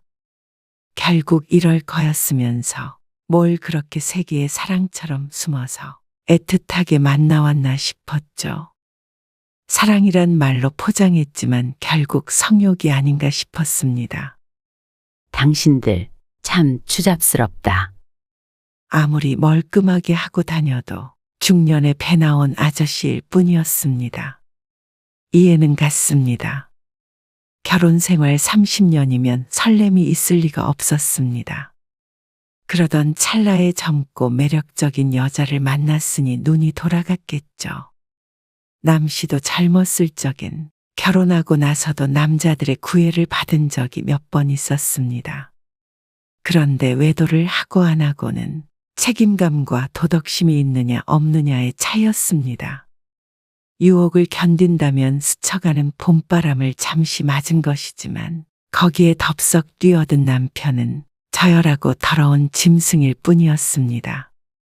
남 씨는 남편에게 헤어지자고 했습니다. 남편은 그런 남 씨를 붙잡다가 차분히 마음을 가라앉힐 시간을 갖자고 했습니다. 헤어질 때 헤어지더라도 말이죠. 그렇게 남편과 대화도 안 하며 한동안 지냈습니다. 남 씨는 원망스런 마음에 잘 지내지 못했습니다. 잠도 잘 못 자서 수면제도 먹을 정도였습니다. 그리고 그렇게 지내는 동안 별짓을 다 해야 했습니다. 회사를 쉬고 집에만 틀어박혀 있어 보기도 하고 나가서 친구들과 술을 진탕 마셔보기도 했습니다. 남편의 카드를 들고 가서 백화점에서 화장품에 100만 원을 쓰기도 했죠. 자식들은 남 씨의 기행이 갱년기에서 비롯된 줄로만 알고 있었습니다. 남 씨는 그런 생활을 하는 동안에도 공허했습니다. 그리고 처음엔 괴롭혀주고 싶은 생각도 들었습니다. 나 당신이랑 이혼 안 해? 내가 언제 이혼하자고 그랬어? 나중에 당신 마음 바꾸고 이혼하자고 해도 끝까지 붙어서 당신 돈 쓰면서 괴롭힐 거야. 그게 당시의 솔직한 심정이었습니다. 언젠가 지인이 했던 말처럼 평생 벌어다 주는 돈 쓰며 죗값을 치르게 하고자 싶는 마음도 들었습니다. 하지만 그게 남 씨를 갉아먹고 있었습니다. 남 씨는 남편에게 화를 내기도 했다가 짜증을 냈다가 평범하게 대화를 하기도 했습니다. 남편도 그런 남 씨에게 그만 좀 하라며 화를 냈고 그날은 부부싸움을 하는 날이었습니다. 이렇게 사는 게 무슨 의미가 있나 싶을 때쯤 남편은 또다시 그 여자를 만났죠. 그리고 남 씨에게 말했습니다. 나 아무리 생각해봐도 혜선이를 사랑해. 그래서 그 여자한테 가겠다고? 당신도 나랑 사는 거 괴롭잖아. 서로 괴로운데 왜 이렇게 살아야 해? 그러면서 놔달라는 남편. 이렇게 30년 결혼 생활의 종지부를 찍나 싶었습니다. 이미 찢어진 관계는 억지로 이어붙일 수 없는 지경에 이르렀다는 걸 깨달았습니다. 가정으로 돌아오겠다고 해도 괴로울 마당에 남편은 떠나겠다고 했습니다. 사랑하는 여자한테로 말이죠. 그러고도 남 씨는 남편에게 이혼 도장을 찍어주지 않았습니다. 그리고 어느 날 남편이 하는 말에 남 씨는 체념을 하게 되었습니다. 집 계약할 사람이 있대. 남편이 내놨던 집이 팔리게 생긴 모양이었습니다. 차마 남 씨는 그 집에 있지 못하고 나와버렸습니다. 남편이 먼저 나가기 전에 남 씨가 먼저 떠나고 싶었습니다. 집이 팔리고 남편이 떠나고 혼자 남겨지고 싶지 않았습니다. 그날 이후로 한동안은 남편의 연락을 받지 않았습니다. 정신 차리며 살아야지. 남편도 새 삶을 찾아서 떠나는 마당에 혼자만 주저앉아 있을 수는 없었습니다. 남편의 외도를 알게 되고 나서 반년이 훌쩍 넘었습니다. 1년 가까이 되는 기간 동안 남 씨는 한 게 아무것도 없었습니다. 이렇게 살다가는 바람핀 놈들만 행복하고 피해자인 자신만 괴로울 것 같았습니다. 상간녀에게서는 위자료를 받아냈고 남편과는 헤어졌습니다. 그날 이후로 남 씨는 스스로를 추슬렀습니다. 그리고 남편을 잊고 살려고 노력했습니다. 갱년기 때문에 고생했을 때처럼 훌쩍 친정에도 다녀오고 친구들과 여행도 하고 즐거운 시간을 보내려고 의도적으로 노력했죠. 그리고 어느 정도 제정신을 차렸다 싶을 때 남편의 바람 상대에게 소송을 걸었습니다. 그리고 남편에게도 이혼 도장을 찍어주었죠. 그 과정에서 딸들도 아빠의 외도를 알게 되었습니다. 한바탕 난리는 났었지만 모든 것은 제자리로 되돌아가는 듯 했습니다. 그렇게 이혼을 하고 1년, 전 남편이 남 씨를 찾아왔습니다. 그 집 말이야. 아직 거기서 살고 있어. 같이 살던 집을 팔지 않았다는 전 남편. 그러면서 남 씨에게 어이없는 말을 했습니다. 지난 일들은 다 있고 우리 다시 한번 잘해보면 안 될까? 같이 노력해보자. 지난 일들 때문에 혼자 되기 위해 노력했던 세월을 비웃듯이 재결합을 얘기하는 남편. 남 씨가 그동안 어떤 고통 속에서 살아왔는지는 아랑곳하지 않는 듯 했습니다. 그 여자와의 사이에는 무슨 일이라도 생긴 듯 했습니다. 하지만 이제 와서 남편의 말대로 할 수는 없었습니다. 그러기엔 너무 멀리 와버렸죠. 처음에 당신 추궁해서 자백 받아냈던 날. 한동안 후회 많이 했어. 내가 핸드폰을 왜 봤을까? 내 탓했어. 안 보고 지나쳤으면 나도 모르는 사이에 그 여자랑 헤어졌을 수도 있었는데 당신 말처럼. 그랬다면 아무 일도 안 일어났을 텐데. 그렇게 후회했어. 아무 일도 안 일어났던 것처럼 살자. 아니, 근데 당신 그때 그랬지. 그 여자가 당신을 남자처럼 대해준다고. 근데 나는 당신이랑 헤어지니까 내가 다시 여자가 된 것 같더라. 당신 아내로, 애들 엄마로만 살았는데 나도 내 삶이 있다는 걸 최근 들어 깨달았어. 그래서 당신한테 이제는 고마워. 알려줘서. 나도 새로운 삶 시작하게 해줘서. 뭐, 어두운 터널을 지나 빛을 본 지는 얼마 되지 않았습니다. 당연했습니다. 짧은 시간 안에 그동안의 긴 세월이 지워지는 것이 아니었으니 말이죠. 하지만 그건 그것대로 받아들이게 됐습니다. 결혼 생활을 인생의 일막이라고 생각한다면, 이제는 이 막이 열렸다고 여기면 그렇게 고통스러운 일이 아니게 느껴졌습니다. 실제로 잘 지내고 있기도 했고 말이죠. 그 과정에서 인생의 중심이 남편이 아니라 나라는 걸 깨달았습니다. 인생이란 참 알 수 없는 게, 당시엔 피를 토하는 심정이었는데 남 씨는 사실 이혼하고 좀 더 행복해졌습니다. 결혼 생활을 하는 동안 불행하다고 생각은 못 해봤지만 혼자 지내니 이 생활이 좀 더 좋은 것 같기도 했습니다. 나이 들어서 그런 것인지는 몰라도 말이죠. 오랫동안 만나지 못했던 친구들도 만나고 그동안엔 갖지 못했던 개인 시간을 가지니 전혀 새로운 삶 같았습니다. 이제는 자유롭게 남편 눈치, 자식 눈치 안 보고 여행을 떠나기도 하고 가끔은 엉뚱한 짓을 하기도 했습니다. 그때는 바람은 네가 피웠는데 왜 고통은 내 몫이냐 울며 따졌었던 적이 있었습니다. 그런 남 씨를 남편은 피곤하다는 듯이 바라봤고 말이죠. 그런데 남 씨는 그때가 아주 오래전 일처럼 느껴졌습니다. 조금 마음이 찌릿하긴 해도 아무렇지 않게 회상할 수 있을 정도는 됐습니다. 애들도 날 많이 원망해. 천륜을 어떻게 끊겠냐마는 자식들이 아버지를 대하는 게 정과 같을 수는 없었습니다.